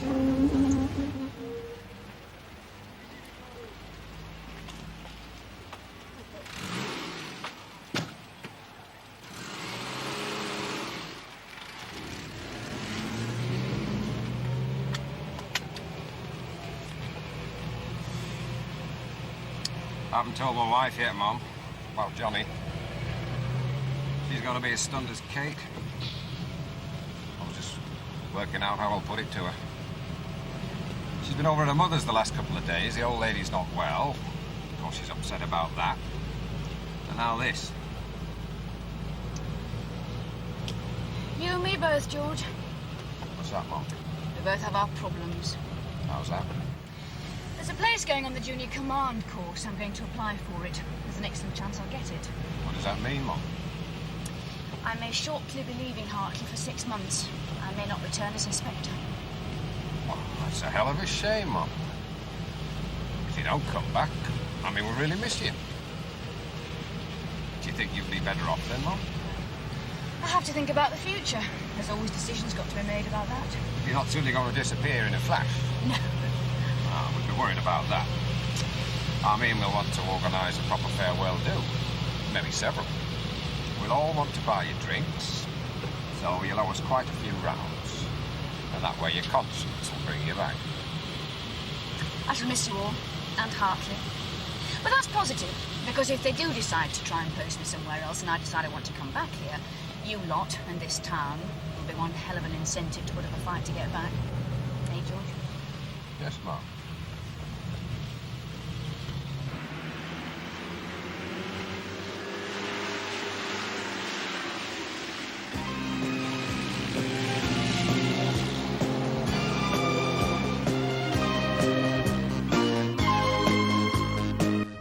Next on Drama, we catch up with London's finest police. The good folk of Sunhill are on the beat. In the bill.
You should wash your walls down, Ernie. You what? You've got filth all over the walls. IRA filth. You should wash it off. You're a bit touchy, aren't you, Billy Reed? What business is it of yours? Was I talking to you? You come back here from playing soldiers, tell us what to do. Now, hold on, Frank, let it Tell us ride. what to do. What the hell makes you think you've the right to tell us anything?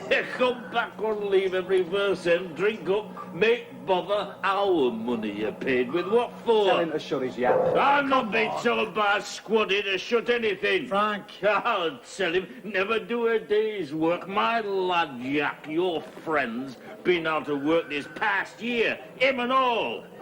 You come back money to call yourself a soldier? Taxpayers' money. What do? Soldiers? Nothing. You never solved a thing back there. You want to clean the gents up? Do it yourself. Not worth the spit, any of you.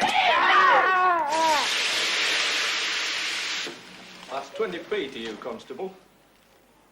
Oh, that is it. When you've been around here a bit, you'll get asked. Before then, you pay, son. 20p like anyone else.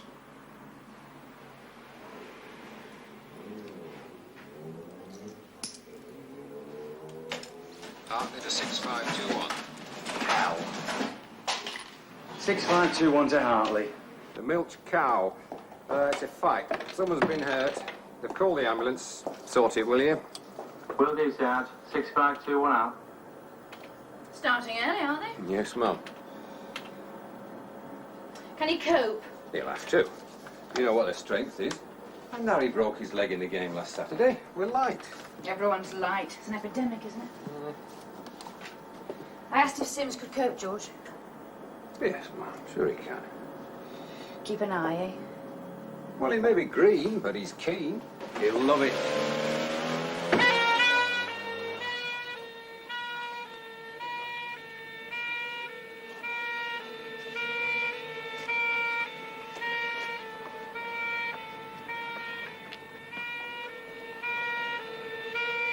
Ambulance is just away.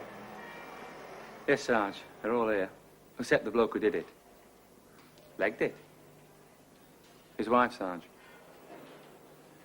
Okay. Will do.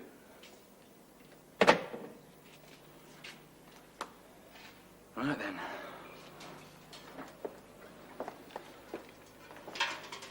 You lot could go for now. We'll likely want statements later.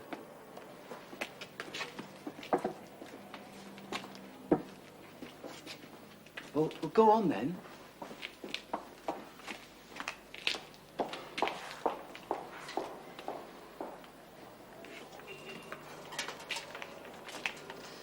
For no reason, you said? That's right. He just smashed the glass and straight into old Frank's face like that. For no reason? Nothing. He should be locked up and chuck the key away. Soldiers, animals. Your opinion is that?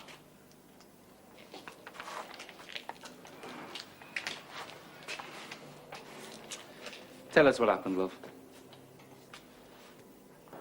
Repeat. He is dressed in a dark blue jerkin, blue jeans. He's 6 foot near enough. Short, fair hair. Reads a soldier, so watch it if you find him. He's just wounded a man.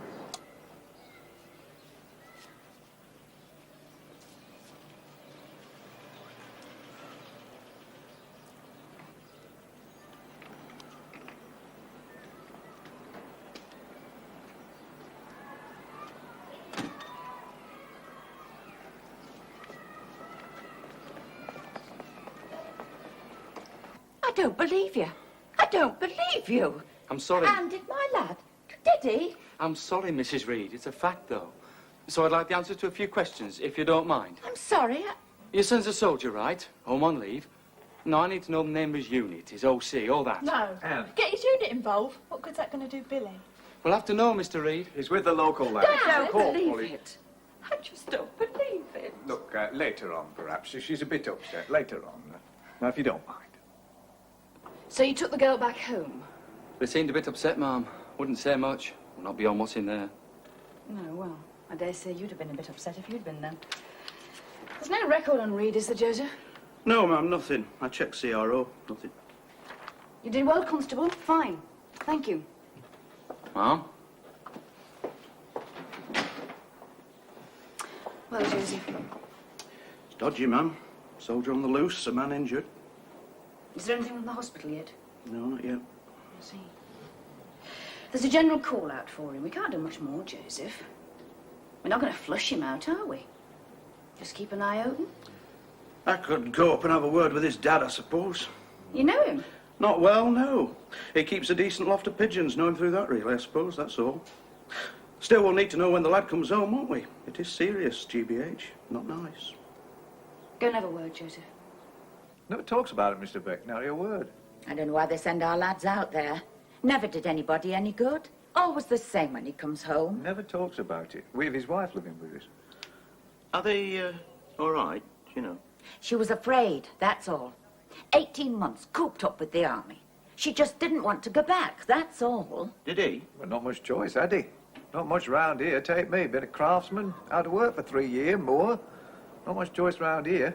He went, didn't he? All right, he didn't have much choice, but he went. He's doing his job. He comes back here, sits about the house, fretting like, just fretting. Goes out for the first time, just for a drink. Then he goes and... I were kids with that fella. Oh, Mr. Tompkinson? Ah, Frank. His lad and Billy used to go around together. I worked with him. Well, I don't believe how Billy... What's he want? Oh, it's just a few questions, love. This is Anne, our Billy's wife. Sergeant and I know each other. Come in, love. We've just been talking about Billy. Yes. I need to know what happened, love. For his good, you see. His good? For his benefit, is it, Sergeant? My Billy just took too much stick, that's all. That's his job, love, isn't it? I mean, he does Ireland for 18 months. Nothing much a soldier does, is there? Just follow orders, live like pigs, get spat on. Insulted not just by them over there, here too. Think he likes that? Think any of them like it? No chance, I can tell you. Come home to this. Sit days and nights not talking. We go out first time. Today. Your lot should know. Nobody wants you unless there's bother. Thank you. We'll call back first thing. Oh, thanks, Joseph. I've just been in touch with his unit. His OC's on leave until tomorrow. Most of them are on leave. Those I want to talk to, anyway. Will his dad call us if he comes home? I thought not. Just check with the hospital, Mum. Frank Tompkinson. Blinded in one eye, and the other one's dodgy.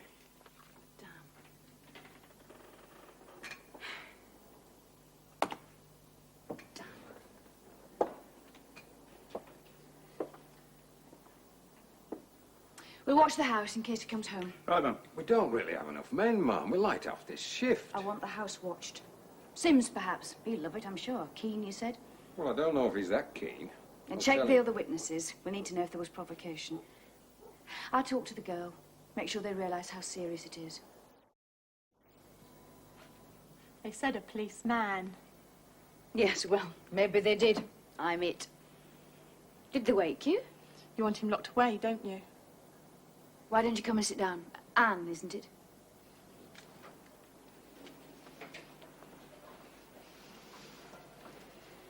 He had good reason. Not to blind a man, he didn't. He had no reason to do that.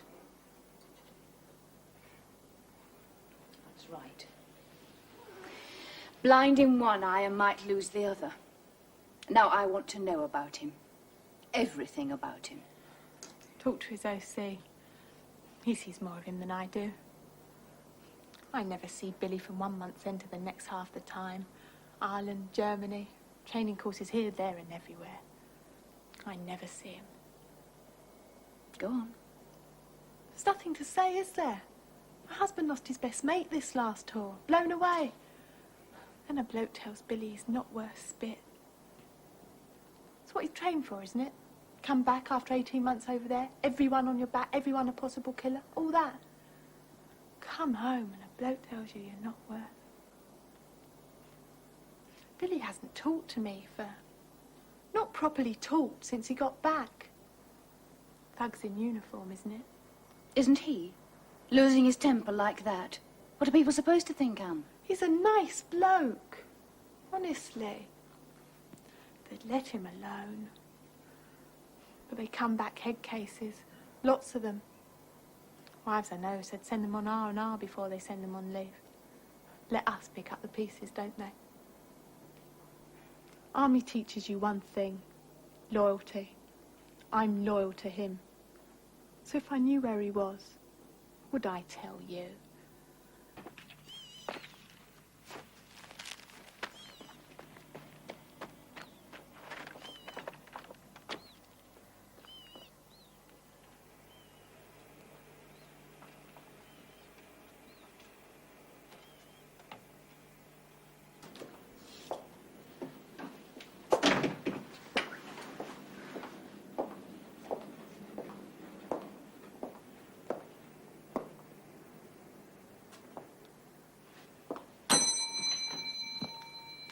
You rang, milady?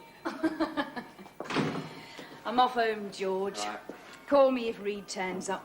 Oh, and relieve PC Sims in half an hour. He'll be frozen through, I shouldn't wonder. Oh, look where the cat's dragged in.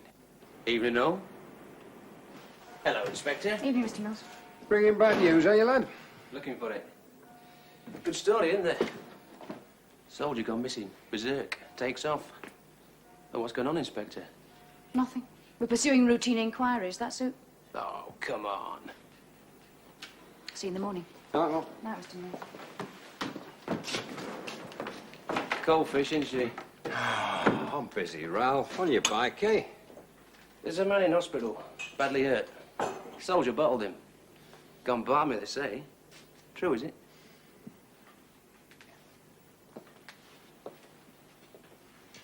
Tell you what, Ralph. We've had 3 bikes nicked. A kid reported trying car doors up at the top of town. There's a family with bother at the other end of the housing estate. And we're also pursuing our inquiries about the soldier. Apart from that, and the fact that I'm half strength, it's an easy shift, this. Just put the wood in the hole, will you? There's nothing for the Gazette. All that's locked away, Joe. You know me. Shown you where they were kept. Ah, you say, Alan. Not a mark on the cupboard, and you say they were both locked away, valuable pieces. So the old lad, did anyone take them? I always lock 'em up of a night time. Advised to do, aren't we? Shotguns, rifles, 2.2s are a definite liability, Alan. Now you've lost 2. Had 2 stolen. All right, stolen. So what are you going to do about it? Not me. CID's their privilege. They'll be up later this morning, we look. You mean have to go through it all again? No, that's right. Just doing some checking on my own, that's all. What for? I never yet knew a farmer who wasn't careless with guns. Familiarity breeds and all that. CID will roast you, Alan, and no mistake. I've done my duty. I reported 'em missing. That's what you're supposed to do, and that's what I've done. And I want 'em found, and you can find 'em. It's your job, innit? Pair of match purdies. Set you back a bob or 2, then. Belonged to my father, they did. Had him insured, mind. And you didn't see anybody about the place? No. What time do you find 'em missing? About 10:30 last night. 10:30.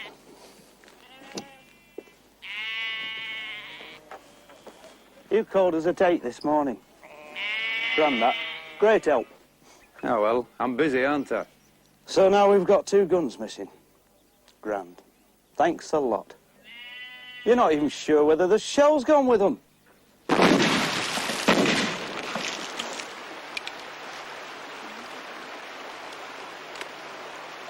You jump into conclusions. That farm over you, where is it? About 11 mile across the tops from the B68. There. And the guns were taken, well, noticed missing at 10:30 last night. Yes, ma'am. He says. And our lad was seen on the other side of town, just on 8. Yes, ma'am. Well, that gives him 2 hours maximum to get from the other side of town and 11 miles across the moors to that farm. That's 11 miles across very rough country. It's hardly likely, is it? I suppose not, ma'am. Just a thought. They're valuable guns, Joseph. Not hard to sell. How much are they worth? Maybe 10, 12,000. The pair. Well, he could sell them for 5,000 then. Theft. For gain. He is a soldier. Very fit. I don't think even a fit soldier running over those moors would do the distance. That farm's on the edge of Inspector Buxton's section. I better give him a ring, tell him the guns have gone missing. Right, ma'am. He's going to love this. If that's all, ma'am? No, I talked to the lads before they go out this morning.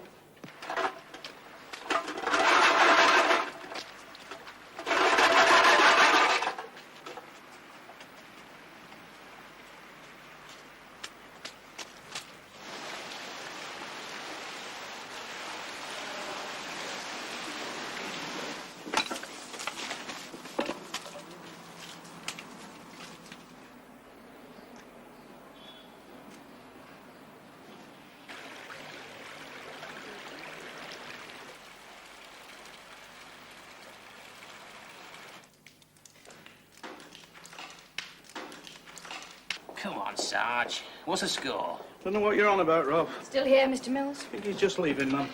I shouldn't be too long, Joseph. Inspector Buxton's offered me lunch. That's what I thought. See you later. She's got all your lads scaring the town for that bloke. A dangerous man on the loose, and she goes out for a lunch date. Well, we've a right to know. Is the lad a danger to the public? Have you any leads? Should people lock up and batten down? I suggest you talk to Inspector Darby when she comes back. Now, you can either wait here or come back later. It's no skin off my nose. I don't know what you lads think you're about. You just want to stir up the pond if you can, don't you? And you came back all eager and bushy-tailed, I suppose. Useful, was it, you reckon, Bramshill? The course? Oh, it was great. Some of it hot air, perhaps, most of it very useful. Mind you, I'm glad to be back. You were lucky. Lucky? Oh, my shout, I think. Oh, charm, all for liberation. Oh, that's not what I heard. Lucky, you said. Getting the old section back. Not usual. Just one lager, please, love. These guns go missing. CID turned anything up? Usual, isn't it? Carelessness. Matched purdies. Some Arab will have 'em before you can see out. Tucked under his jalabi. Better a rich Arab than some I could think of. Oh, thanks. Thank you, love. Well, here's to you. It's time we had a proper chat. We should do it regularly. Patches adjacent and all that. Useful. I could probably help you. Yes, I'm sure. Heard you had a nasty GBH last night. Midday, actually. They start early on our patch. Got the bloke? Didn't you hear? No. Stop fencing around, Harry. You know damn well we haven't got him. You can hear our net, you know the score. You handle it on a section basis, right? Mm-hmm. I wouldn't. Soldier on a GBH. Dangerous. I could ask you for help. You'd not thank me then, would you? Well, we're all certainly a bit stretched just now, Jean. You can pass it up, though. You've reason. If he's got the guns, you've damn good reason. See the chief super, get the firearms team in, put a full-scale alert out, nail him up. If he had the guns, Harry, if, then I might. You'd have no option, Jean. As you say, but right now I don't think he has the guns. You know where that farm is. Well, our lad was spotted in town 2 hours before they were taken. It's just not on. Better safe than sorry, in my experience. I'm sure it is. I'm equally sure the chief super would love it if I brought him into our section with the whole team and we had no notion where the lad was. No. We'll find him first and then we'll deal with the situation that arises. Well, don't blame me. My advice to you, Yes, Jean. Harry, I know your advice. You bring them in now, and I say it's my discretion when I need to have them. I'll tell you what I will do. When I do locate him, if I need any bodies on the ground, I'll give you a call. Oh, thanks a bundle. Lunch. You're the beef, are you? Yes, thank you. Looks nice. I should think on, Jean. Give the super a call. Safe side, you know.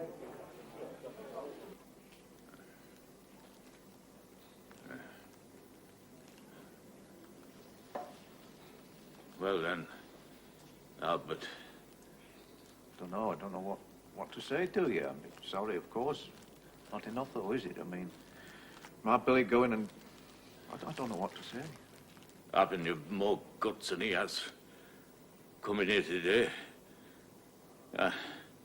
I'm a bit tired, like. Good of you to come by, though. I feel ashamed, I knows. Had a few, maybe. I don't know what I said to him, but... No cause for this, though. I'll not forgive him. I'll not, Albert. But he's a grown lad now. Not anything to do with you, is it? Have they charged him yet? Haven't even found him. He's run. I don't know, I think he's unhinged. Island, maybe. I don't know. Running won't help, will it? Listen. You and your lad used to take him up on moors with your pigeons and that. Do you have any favourite places? Don't know what I mean. You know him better than I do, for God's sake. Where he'd like to... You know, don't you? You know where he is. You see to it. Your problem. I've got enough problems now, haven't I? You know where he's likely to be. You turn him in. You sort it out for yourself, Albert, and leave me alone.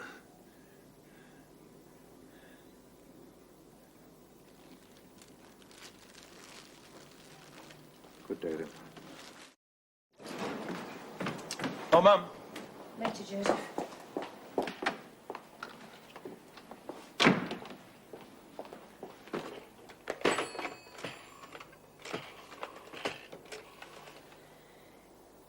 Inspector Darby for the Chief Superintendent, please. There's a moral there, Helmshaw. Sarge? If you lunch with Inspector Buxton, you need a long spoon. I just thought you should know the situation, that's all, sir. Yes, I realise that, sir. But you will back my action so far. Thank you. Yes. Thank you, sir.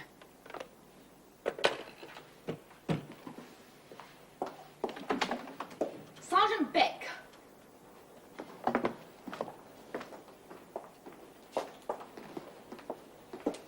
Sit down, Joseph.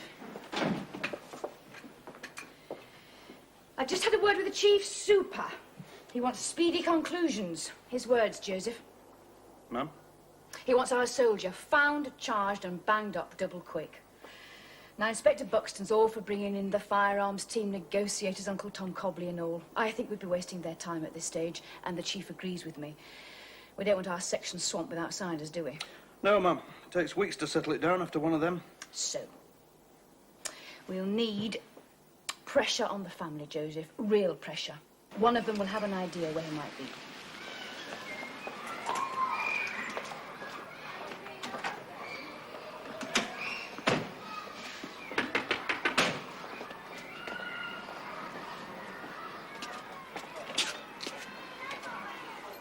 We haven't seen him. Go away.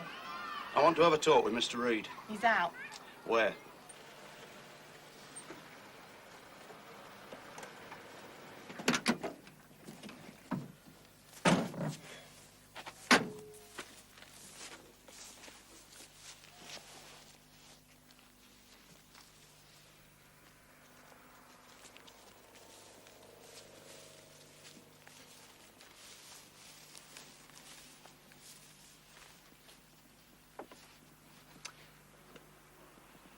Innit? You get away from the women up here, don't you? We all have the same problems. Woman runs our shop, same thing. Need to get out and about for a bit, clear the air, like. It's cold mine last night. He'll survive. Soldier, isn't he? Yeah. How was Mr. Tompkinson? He was poorly. Just tried to say I was sorry, that was all. Nice bird. Ah, it is. Greatly. It's a fine bird. I've often wondered why it is folk live in places like this keep pigeons, don't you? She didn't go to Ireland with him this time, why's that? Targets, I suppose. Couldn't stand it. Cooped up by the army. They're all right, him and her. Not wrong there. Oh, I know what my missus might have said, but she's wrong. You do know where he's hiding, don't you? Take no notice of him, Mr. Reed. Just doing his job. His way. Wrong way, son. I saw Frank this morning and I didn't know what to say to him. I'm not going to shop my lad. I can't. I just can't. It's for his good, Mr. Reed. Honestly, it's for his good. There's 2 guns gone missing. He might have them. Guns? Shotguns. Stolen last night. It's not likely, but it's a chance. I mean, what would a soldier do? If you do know where he's hiding, and you don't say, Mr. Reed, you could be in serious trouble, concealing information. Black and white, isn't it, son? Black and white. He knows, you might learn. Well, it's not black and white to me, lad. You came too soon, Sergeant Beck. I just come up here to think on. Now, I'd like to fly my pigeons. You can stay and watch if you want to.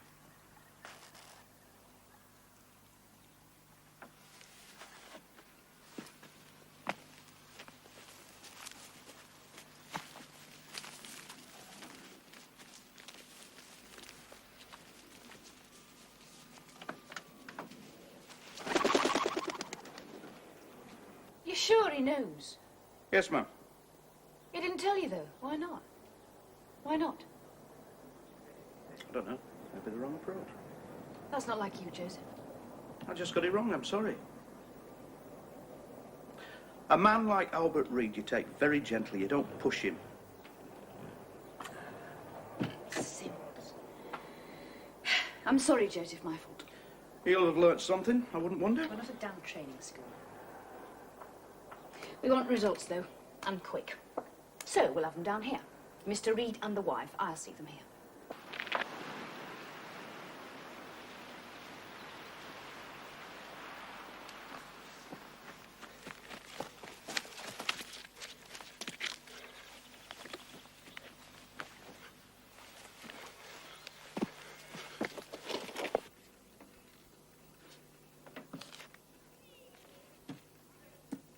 Don't tell us. He'll be all right. Look after us then. Will he? It's 24 hours now, more. They told me he might have a gun. No. Police told me this morning he might have a gun. If I knew where he was, lass, what should I do? It's your son. He's your husband. What should I do? You do know, don't you? You do know where he is. I know where he might be, huh? You're asking me to tell you what to do? Turn him in, what happens to him then? They're not going to care, none of them. Army might. Not them, not now. Local bloke damaged by Billy, local police get him. What do they do to him? If they don't get him, it could be worse. With a gun, he could be a real danger, so what am I going to do, lass? I don't know. I don't want to know where he is.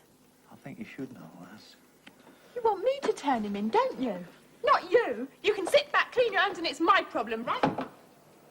I don't want to know. You know, you do what you think you should. Don't ask me to do it for you. I'm going to tell you, lass.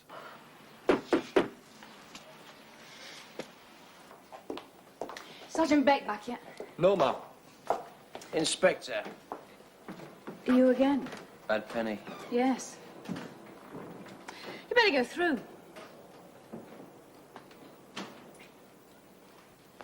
When Sergeant Beck arrives, tell him to keep our visitors in the interview room. Yes, ma'am.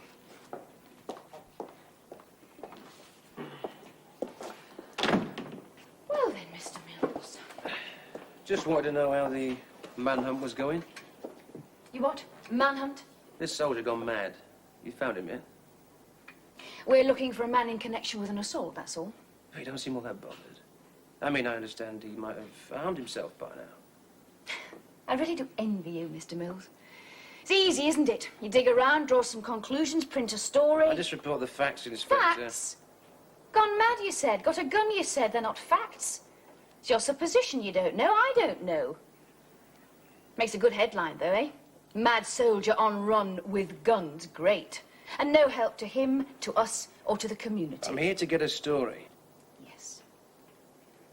Well, we've had dealings with you before, Mr. Mills. Had cause to complain to your editor about your methods and your attitudes. You know, that's no surprise. But I would suggest to you that you will get a lot more out of us on the basis of cooperation. Simple cooperation. Is that a threat, Inspector? Far from it. Good advice, I'd say. Yes. Hang on. Now, if you don't mind.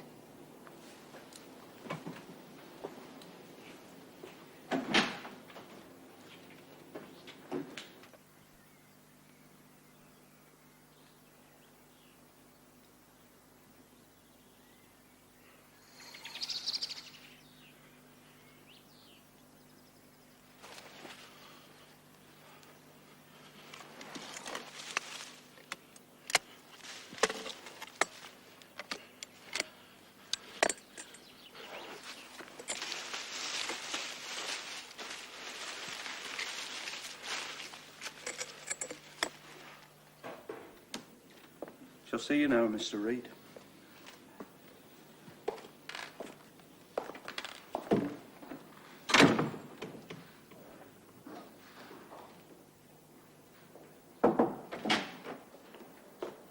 Please sit down, Mr. Reed.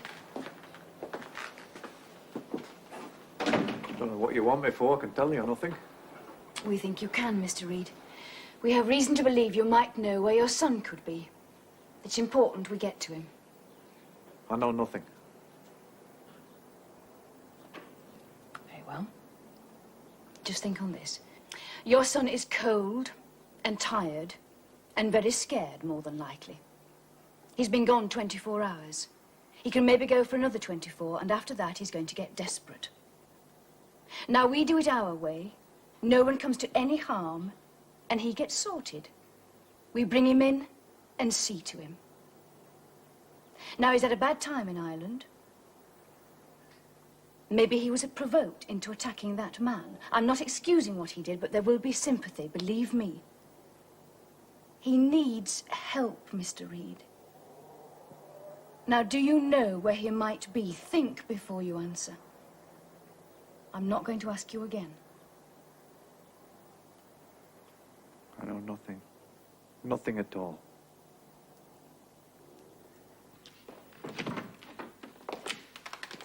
The Inspector will see you now. Come on.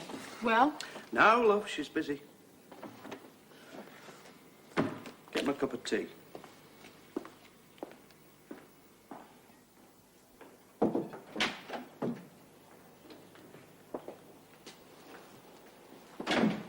You must be busy, Sergeant.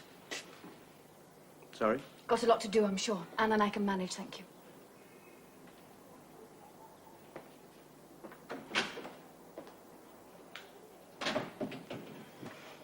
He's doing very well, your husband. I talked to his unit. They said he had a bad time this last tour in Ireland. Lost a good friend. You told me that, remember? You're wasting your time. No, I'm not. He's well thought of, well respected, and marked to go places. That's what they said. His OC was surprised, shocked, even. According to him, your Billy is a damn smart, switched-on soldier.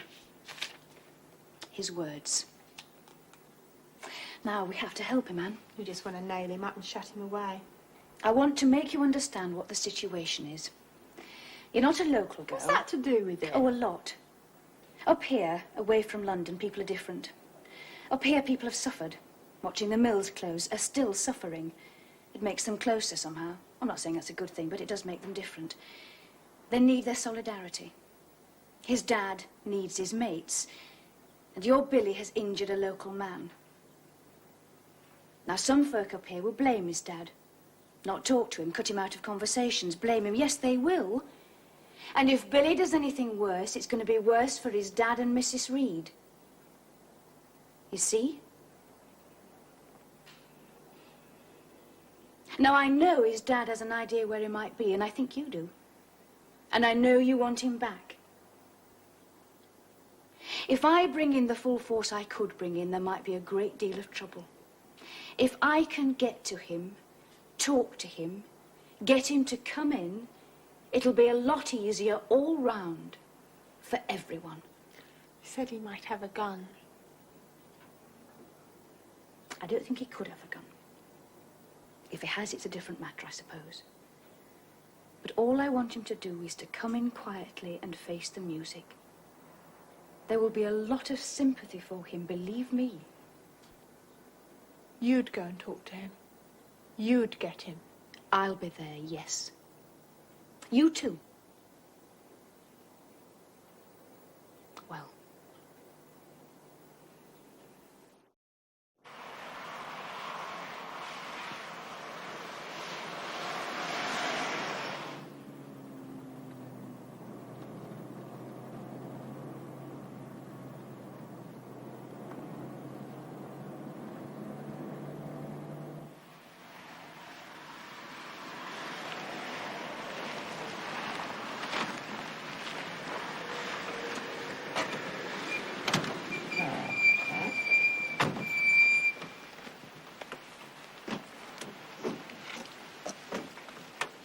His dad said, down by the stream there.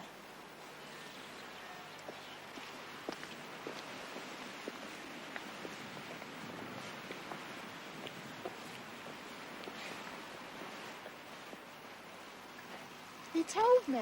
Every summer he'd come here, down by the stream. Better take a look, I suppose. Come on.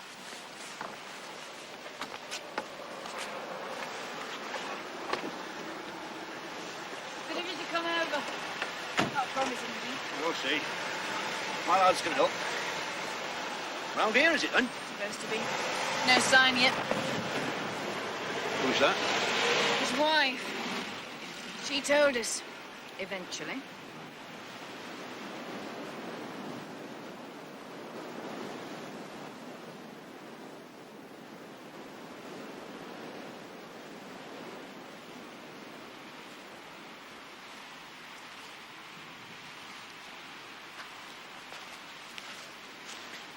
Sarge! Struth. Hold it, lads, we found the tripwire.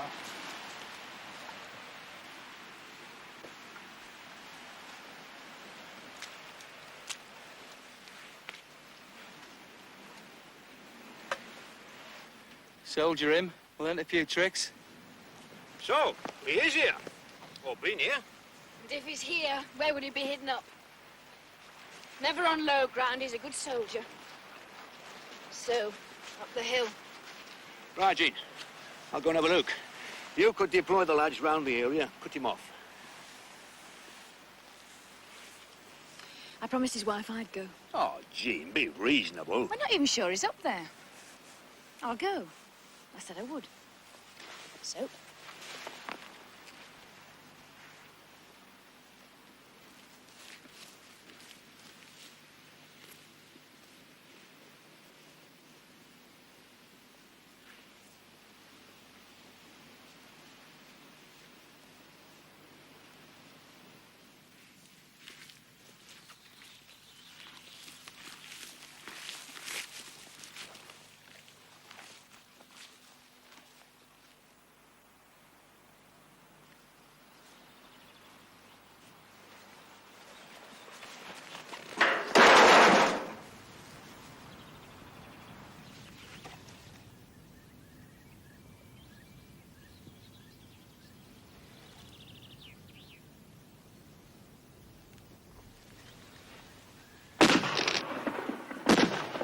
Can't go up there, love.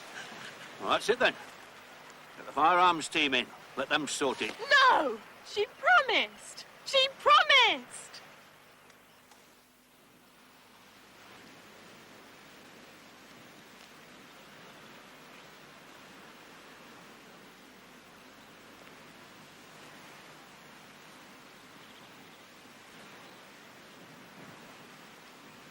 Billy?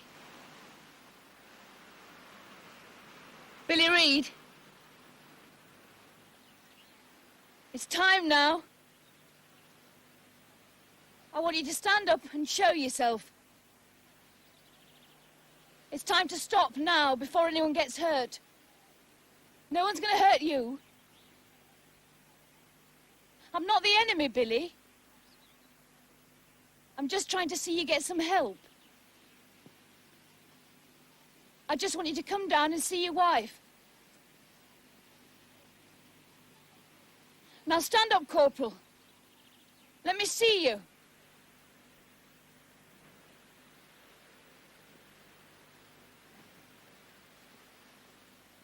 Put the gun down, Billy. Put it down.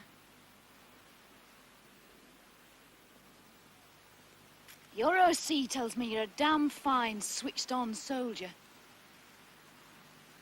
Act like one, Corporal. I don't think you need the gun anymore, Billy. Put it down.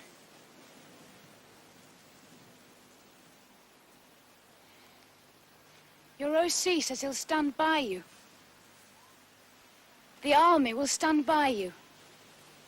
Help you. Best they can. No, they won't. I've killed a man. They'll not stand by me. I've killed a civvy. No, you didn't kill him, Billy. You injured him. Maybe you had cause. That's no cause to damage anyone else. Anne doesn't want you to.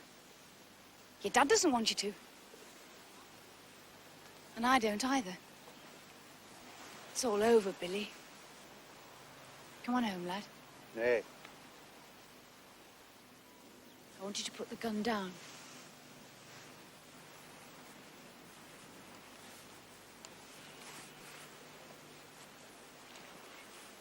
I'm giving you an order, Corporal. Put it down.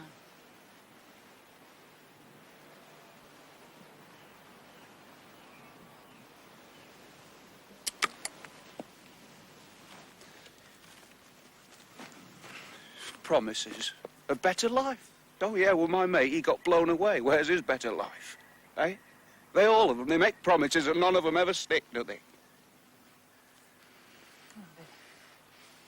Well, sunshine overseas, all that. No smoke, no back-to-backs, none of that.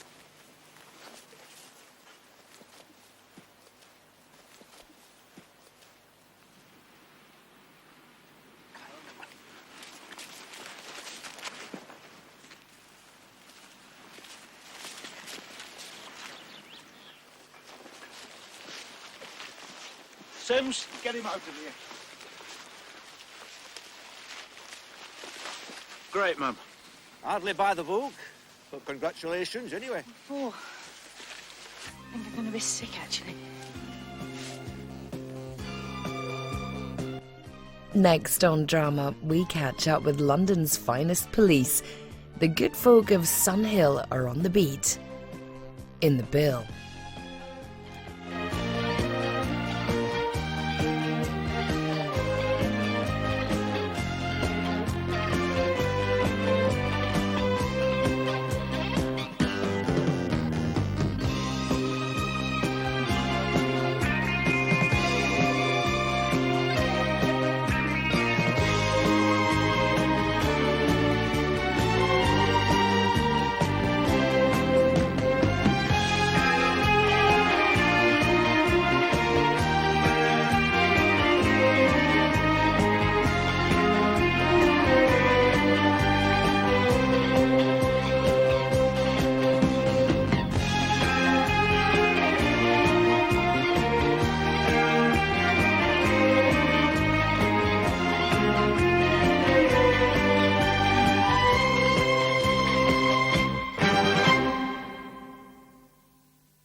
Churchill's grave, like.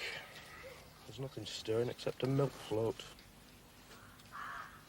I'm going up to Cooper's End now.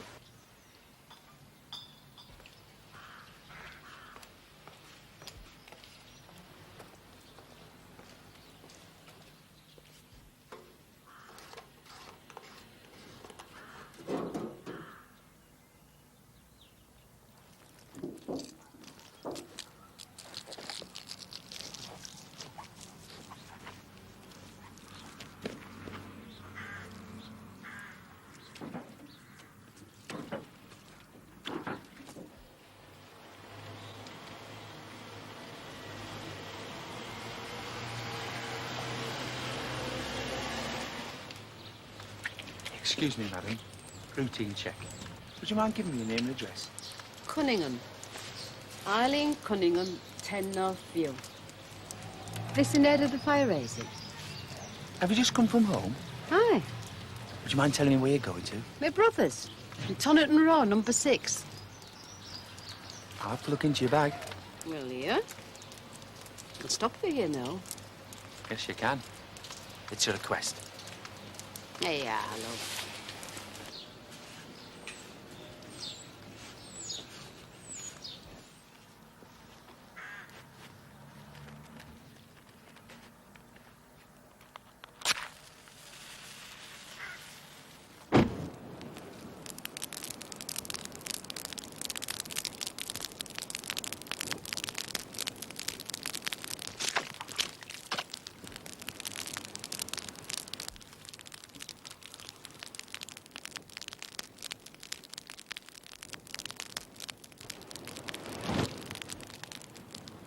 George, which allotments are we talking about? Right. Abbott's Fields. I see. How serious? Anyone reported hurt? Very well. Tell Joseph I'll meet him there.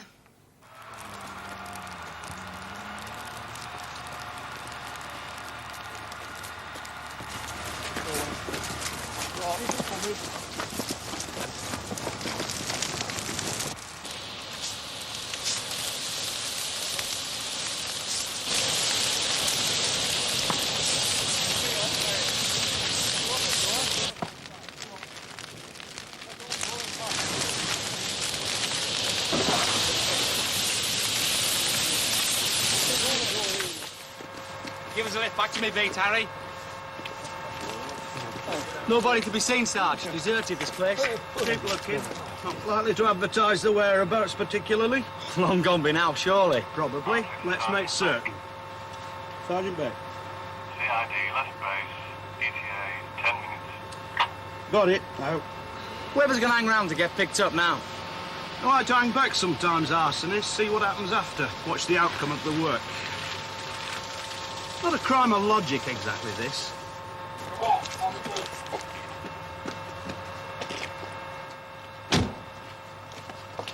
Where's CID? On their way, Mom.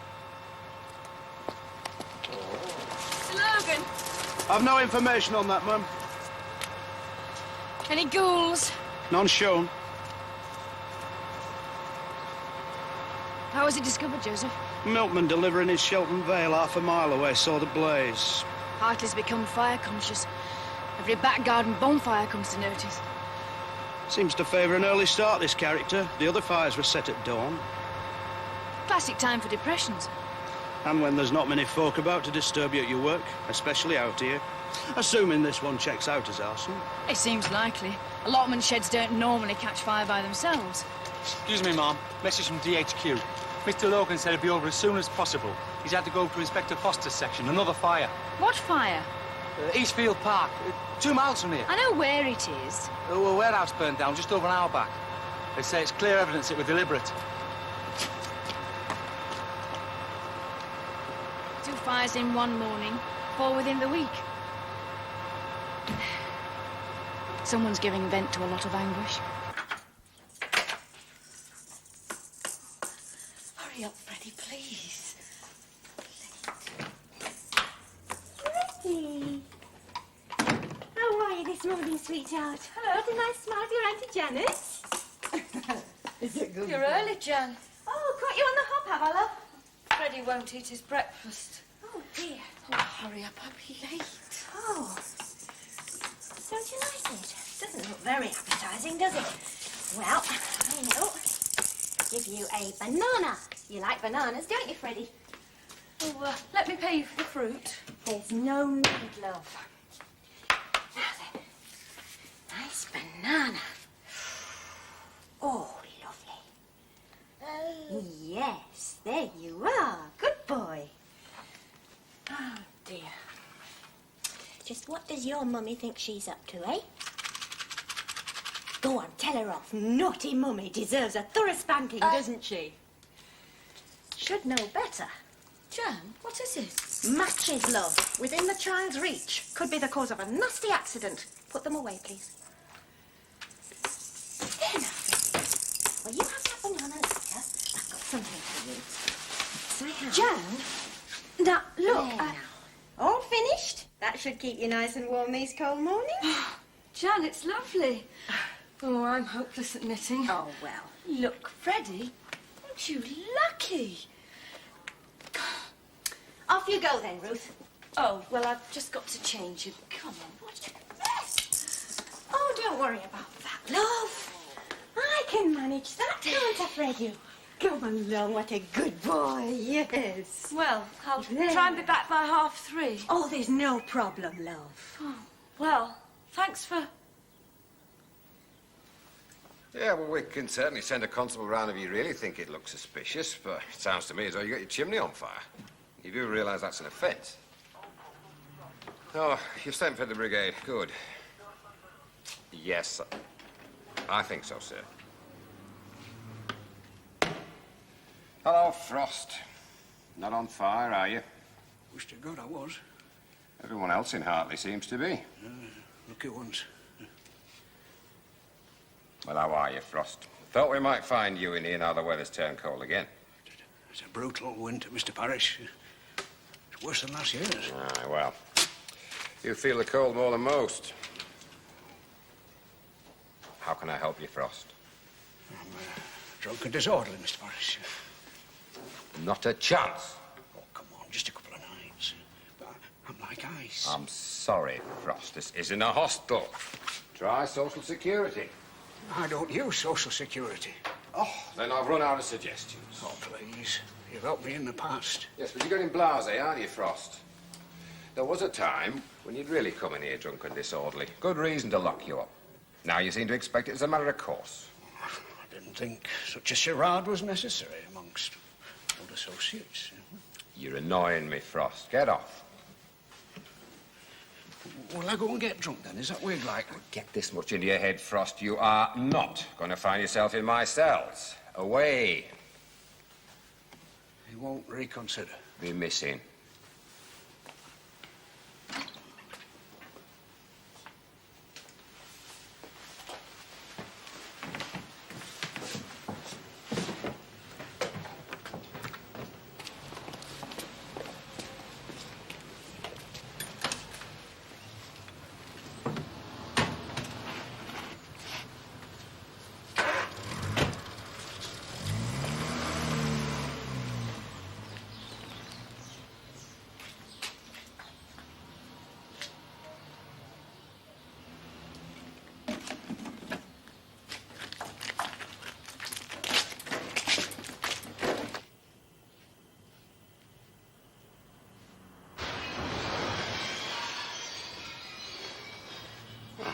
God.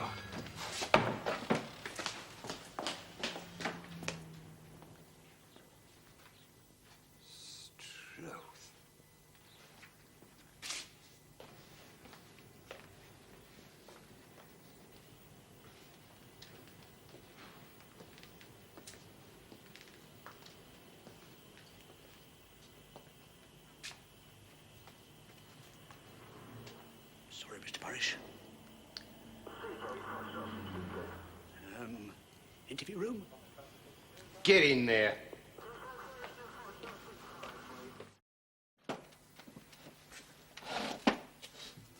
There'll be 2 charges of criminal damage. You'll come before the magistrates tomorrow.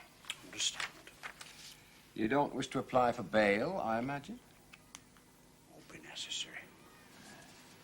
What's happened here, Jean? I don't know.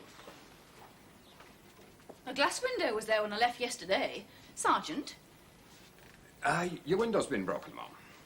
Yes. How? Broken with what? A bicycle, in fact, Mum. A bicycle? Sergeant Beck's bicycle. Must have been travelling at quite a speed, the sergeant.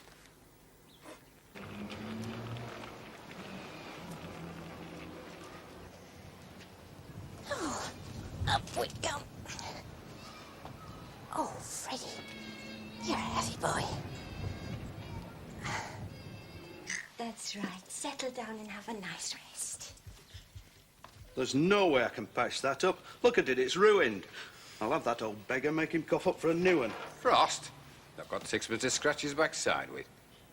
According to this, Sarge, his name is Habgood. Charles Reginald Habgood.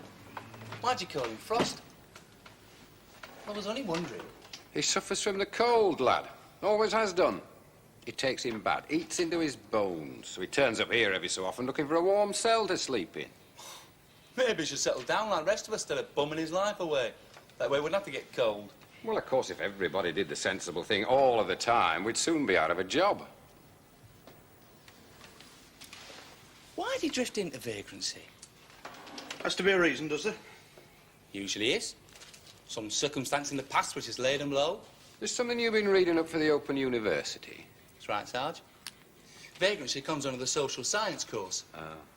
What happened to Frost? I don't think we can tell him, do you, George? Why, it wouldn't be wise. Not at all the thing for the Open University. What? Don't ask. Come on now. No, I'm afraid not. It's too dark. Dark? Very dark.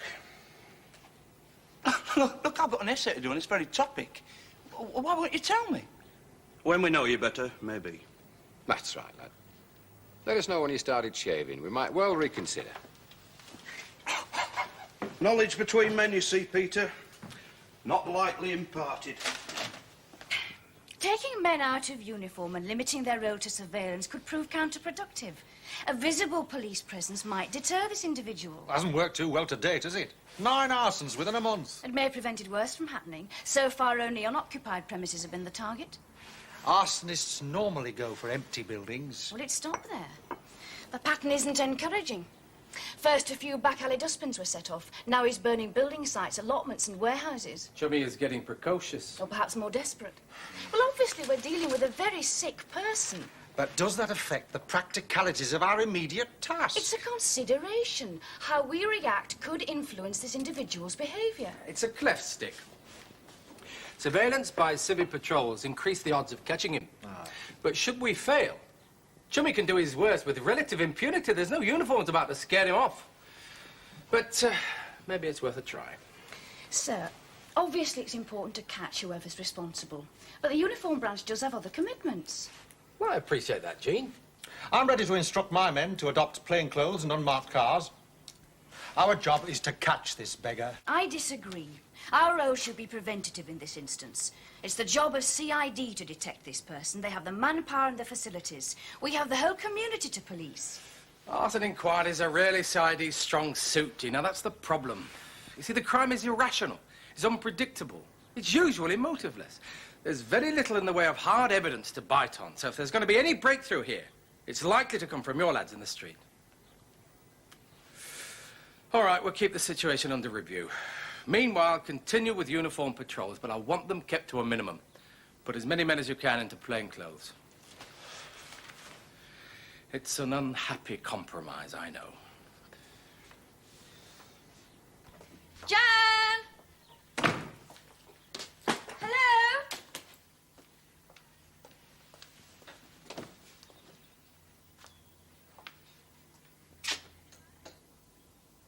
Jan?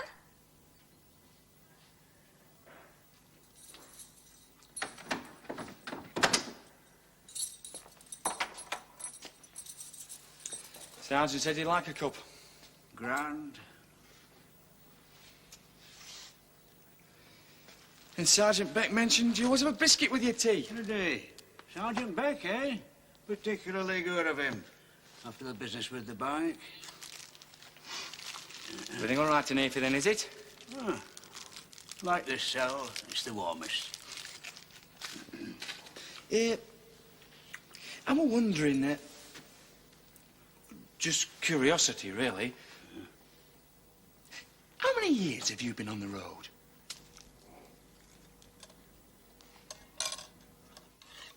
Of course, if you don't want to talk about it. 40. 40 years? What? Hi. I'll be off. You're new here, aren't you? I'm new, aye. Fairly new. Name? Sims. PC Sims. Sims. Well, you'll know me next time, eh?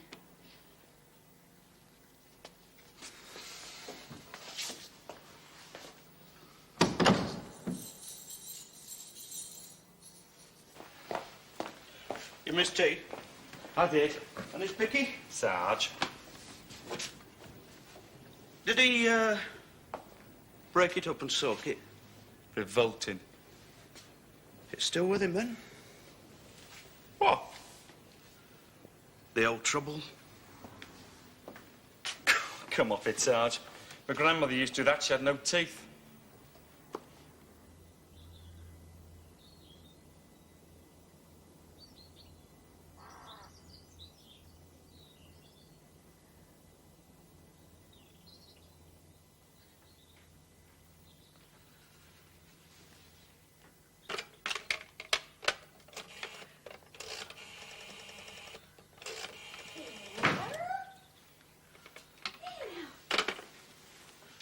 Home again.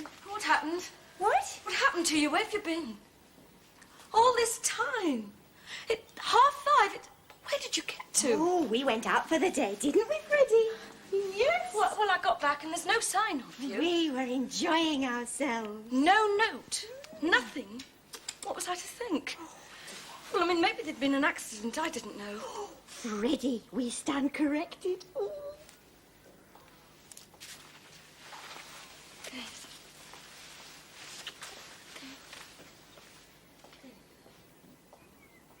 Could you go now, Janet? Do you mind? All right.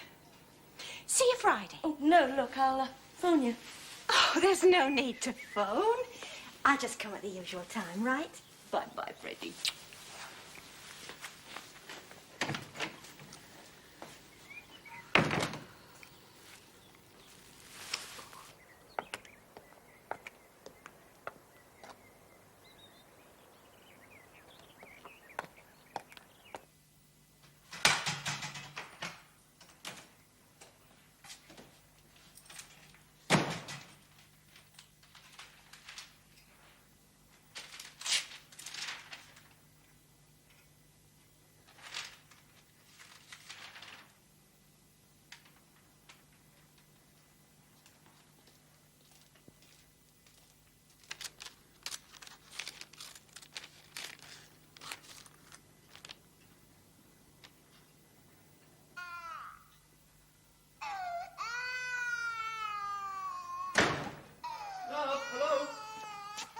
Freddie's crying.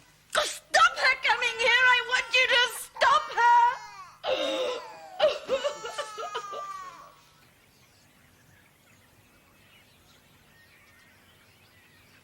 We're by Hilltop Cemetery. Nothing. Out.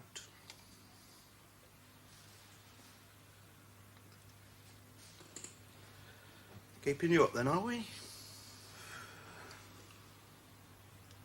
What is it, Robert? Is it Freddie? Freddie's fine. Janet, I'm afraid Ruth is very distressed. She's been rather upset for quite some time. She's pregnant, you know that. I know that. And I can't allow her to be disturbed. You understand? Yesterday, you took Freddie off and didn't return till late. She was quite desperate. She overreacted. No, she didn't overreact. And it's not just what happened yesterday afternoon, Janet. Ruth feels you've been too possessive of Freddie. Oh, jealous, is she? She appreciates your kindness. We both do. Look, why didn't she have this out with me herself? It's not fair on Ruth. Fair on Ruth? She doesn't want to see you again. She doesn't want you to come to the house.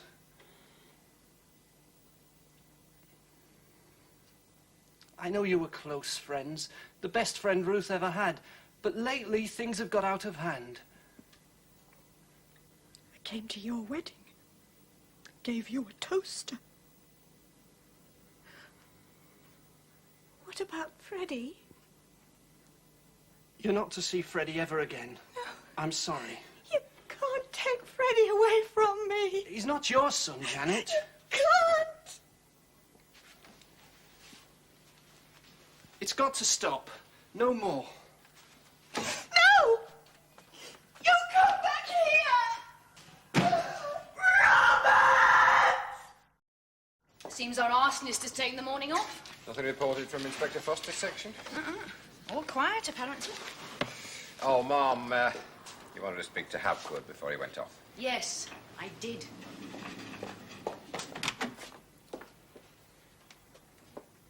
Sign for them, please.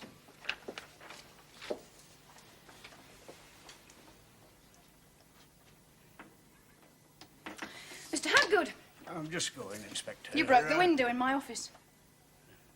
Don't do it again. Don't come back here unless we bring you. The magistrates were in a generous mood this morning and gave you a conditional discharge. You're to keep out of trouble for 12 months or you'll be hauled back in court for sentencing. You understand your position, Mr. Hapgood? Not complicated, is it? And I promise you all sorts of trouble if I hear that you have been within sight or sound of this station. I am not having my cells used as a doss house. Is that clear? Clear enough. Now get going.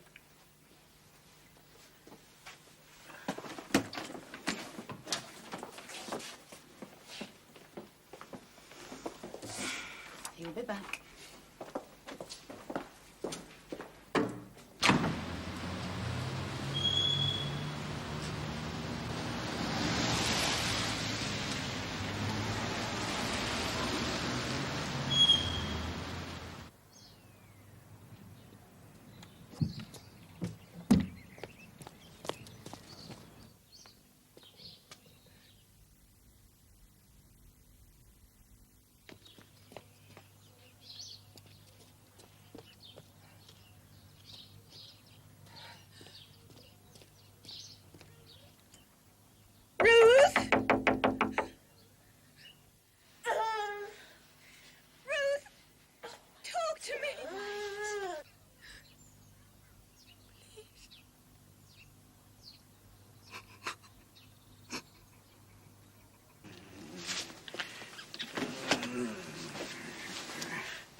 I heard about your fire, so I came by this way. See? You weren't here, so I took charge of things till you could make it. Why is the ambulance here? Somebody was in there. They're bringing out a body.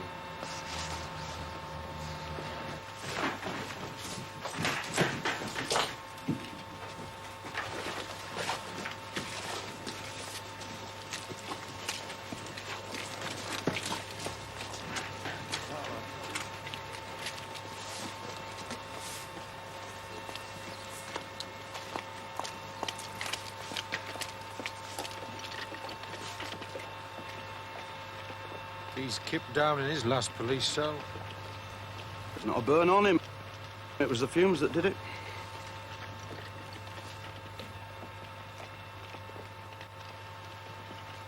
Had he been drinking?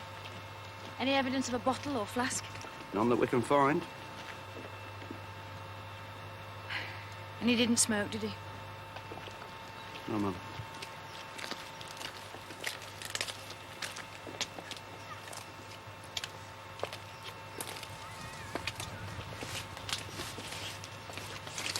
They found an empty petrol can and some rags plastered in candle grease. This was no accident.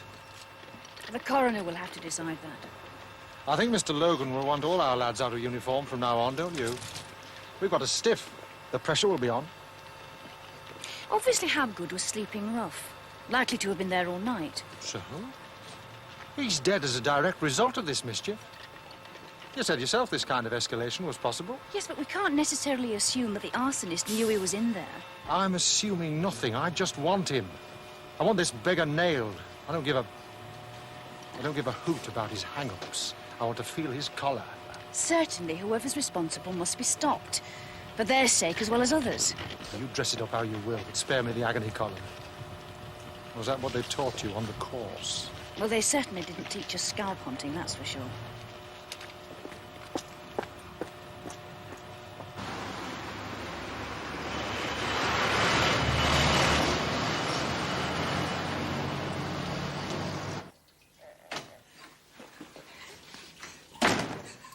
Why did you have to go and make trouble? Oh, Janet. I didn't mean anything. No. I didn't want to take him away. Look, I'd Janet. never do anything to harm Freddie. I wouldn't harm Freddie for the world.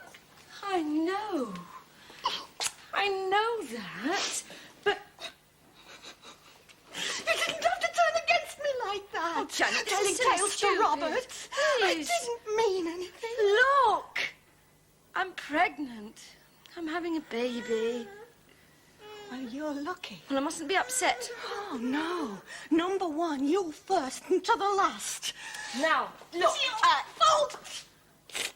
Someone's got hurt now because of you. Taken to hospital. What are you talking about? I saw it, the ambulance. Jan, I don't understand. It's your fault this happened. You're to blame. If you hadn't done it, how could you? How could you? You did it. You brought this about. Oh, oh. Janet, you're sick. You're so sentimental, madam. I'm going to get the police. I think the world revolves around you. The hospital are keeping her in for a couple of days to be on the safe side.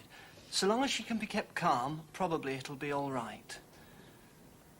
I shall have to see this Mrs. Worsley. Inspector, look, I don't want to cause Janet, Mrs. Worsley, any more problems. She's had enough bad luck. Don't you want a prosecution? No, nothing like that. Not at all. But nor do I want Janet harassing my wife again. I'm not sure what steps you'd like me to take unless you're willing to make a formal complaint. Well, can't you talk to her? Warn her off. How long have you known this Mrs. Worsley? My wife and Janet were best friends. They were at teacher training college in Manchester together. When did her husband leave her? About 6 or 7 months back. Is he still in the area? Went abroad. Germany, I think. Children? Relatives? None. She's alone. How did she take the breakup? Oh, she had to give up teaching. She couldn't cope with it. And this problem you had with her being over-possessive of Freddie, when did it start? About a month ago, when my wife got pregnant again, Janet changed, acted odd, suddenly became tense, distant. And the babysitting arrangement, whose idea was that? Well, Janet suggested it. My wife got a part-time teaching job at Ridgefield. It was handy. Janet could come at short notice, and she was marvellous with Freddie. But then she began to make my wife feel hopeless, useless. Janet undermined her. Then gradually things got out of hand. And so you finally told Mrs. Worsley to stay away? Oh, I should have told her before, long before. But you see, Janet wasn't a happy person, and we couldn't face hurting her. We got sad watching her with Freddie. We got so guilty. Guilty? Janet, she can't have children. You understand? I do, yes. It's a serious matter, Mrs. Worsley. I'd like an explanation. I lost my temper. You could have caused Mrs. Elliot to miscarry. Yes, I went a bit mad, lost control. It was a dreadful thing to do. Why did it happen? What made you lose your temper? Over Freddie. They wouldn't let me see Freddie again. So unfair. You see, I love Freddie. I didn't want to steal him away. But what they did was uncalled for. Treating me like... depriving me. As I understand it, they felt you were over-attentive to the child. And that's wrong, is it? To the extent it created tensions for Mrs. Elliot. Well, it could have been broached differently. Put to me properly and the matter resolved without any fuss. But to suddenly... Well, I was their friend meant to be. Whatever the rights or wrongs, Mrs. Worsley, you committed an assault. Over what she did. Telling him all that stuff. Blew it all up out of nothing. Apparently you said something about someone being hurt and taken to hospital, and that Mrs. Elliot was in some way responsible. I've not been well. Under the doctor. The tranquilizers, I get confused. I see. Mrs. Worsley, understand this. Mr. and Mrs. Elliot feel that life has been somewhat hard on you of late, and they have no wish to pursue this. But you must make no attempt to visit them or see Freddie. You do understand that, don't you? All right. I hope this sees an end to the matter.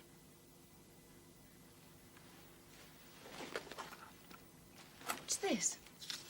What are these cuttings? Just things I collect. A scrapbook.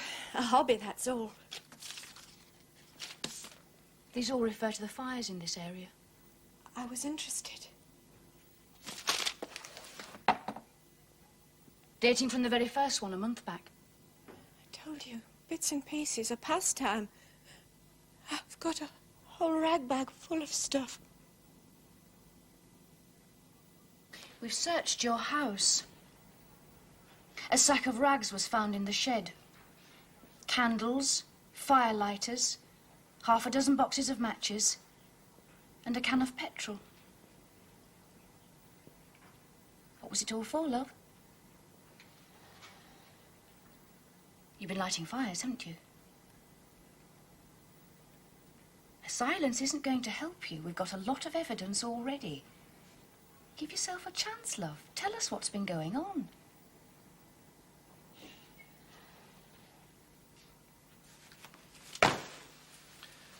Why did you collect those?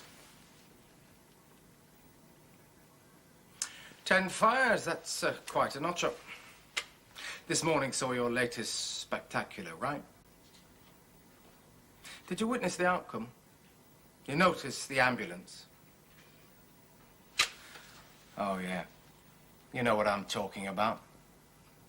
A man died, love. A man of 60. Dead. How about that? All you're doing, love. Get a bowl and a towel. It's all right. Now, it's all right. Just relax and breathe deeply. That's it. Good. And again. Big and deep. That's it. Good. Good. Would you like a glass of water?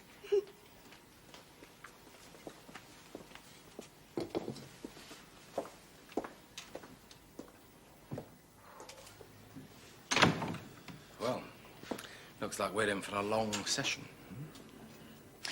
With respect, sir, I don't think we're handling this right. That woman is deeply disturbed. I'm not releasing her to hospital, Jean. Not yet. We've got to get an admission first. Now, this is serious crime. Yes, I accept that, but the woman's all bound up inside herself. We could ply her all night. She's not going to give. Then what do you suggest? She needs thawing out. That interview room's too impersonal. My office will be better, a bit more informal. And I think I should talk to her alone. All right, Jean, we'll give it a try. But I want results. I want her plucked and ready for court in the morning.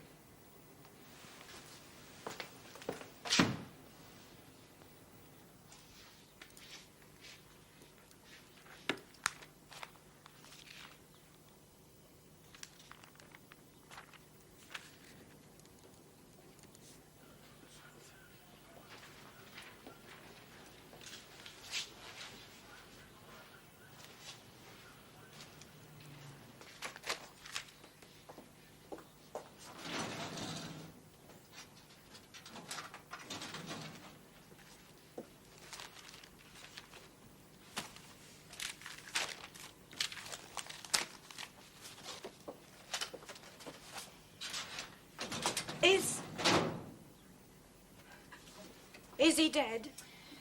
Yes, love. I mean, it's a trick. I'm afraid not. Try to get me to talk. I saw the body. Shouldn't have been in there. You don't think... I didn't know.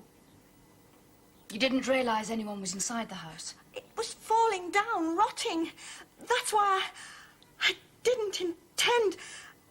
I chose it because it was there for demolition. The man who died was a vagrant. Obviously, he chose the place as somewhere accessible to spend the night. You weren't to know that. You believe me?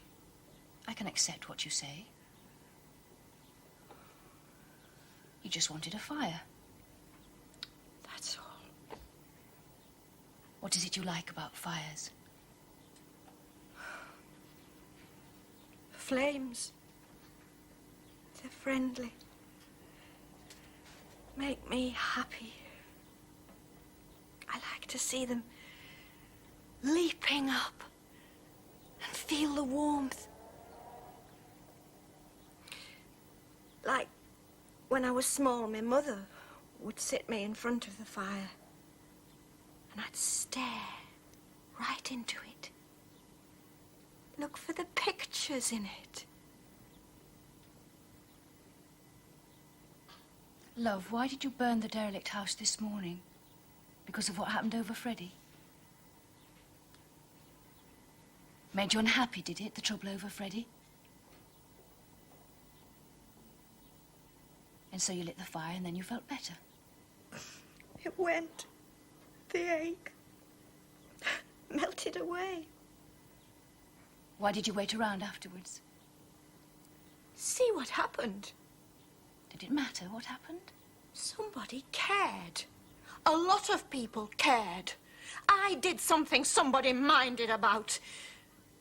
Felt good. Is that you in that picture? With some colleagues. When was it taken? Some years back. Strange how you can lock things up from the past in a picture like that. Love, did you start lighting the fires because you discovered your friend Ruth was pregnant? Got unhappy.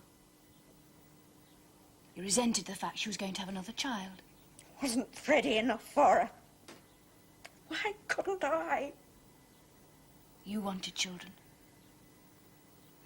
It's no good wanting what you can't have, I suppose. Whose fault is it anyway? God's.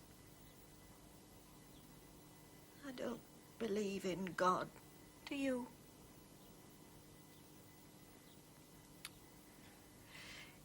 See, somebody like Ruth, she's not a natural mother. And there's me. I'd be likely at mothering. Kids won't grow in me. You got kids? No, I'm in the same boat.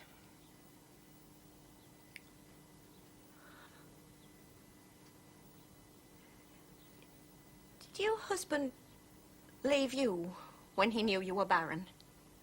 Mine did. I can't stop with a woman who can't give me children. So he went. Oh, folk are no surprise anymore.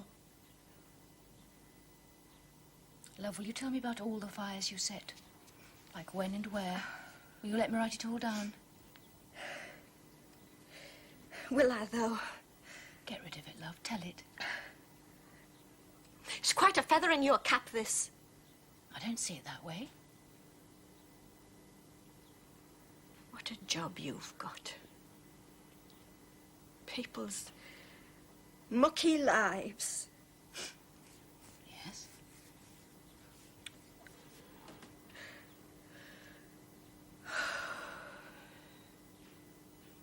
I'll tell you.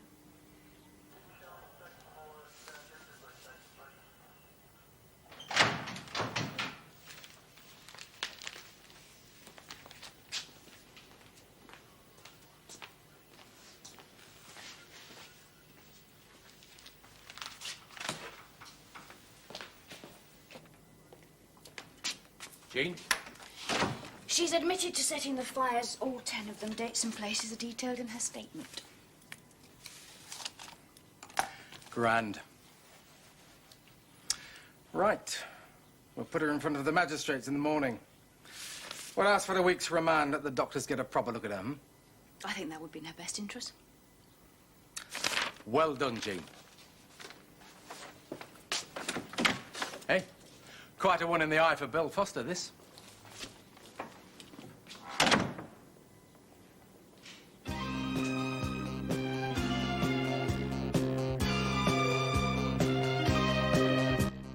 Next on Drama, we catch up with London's finest police. The good folk of Sun Hill are on the beat. In the Bill.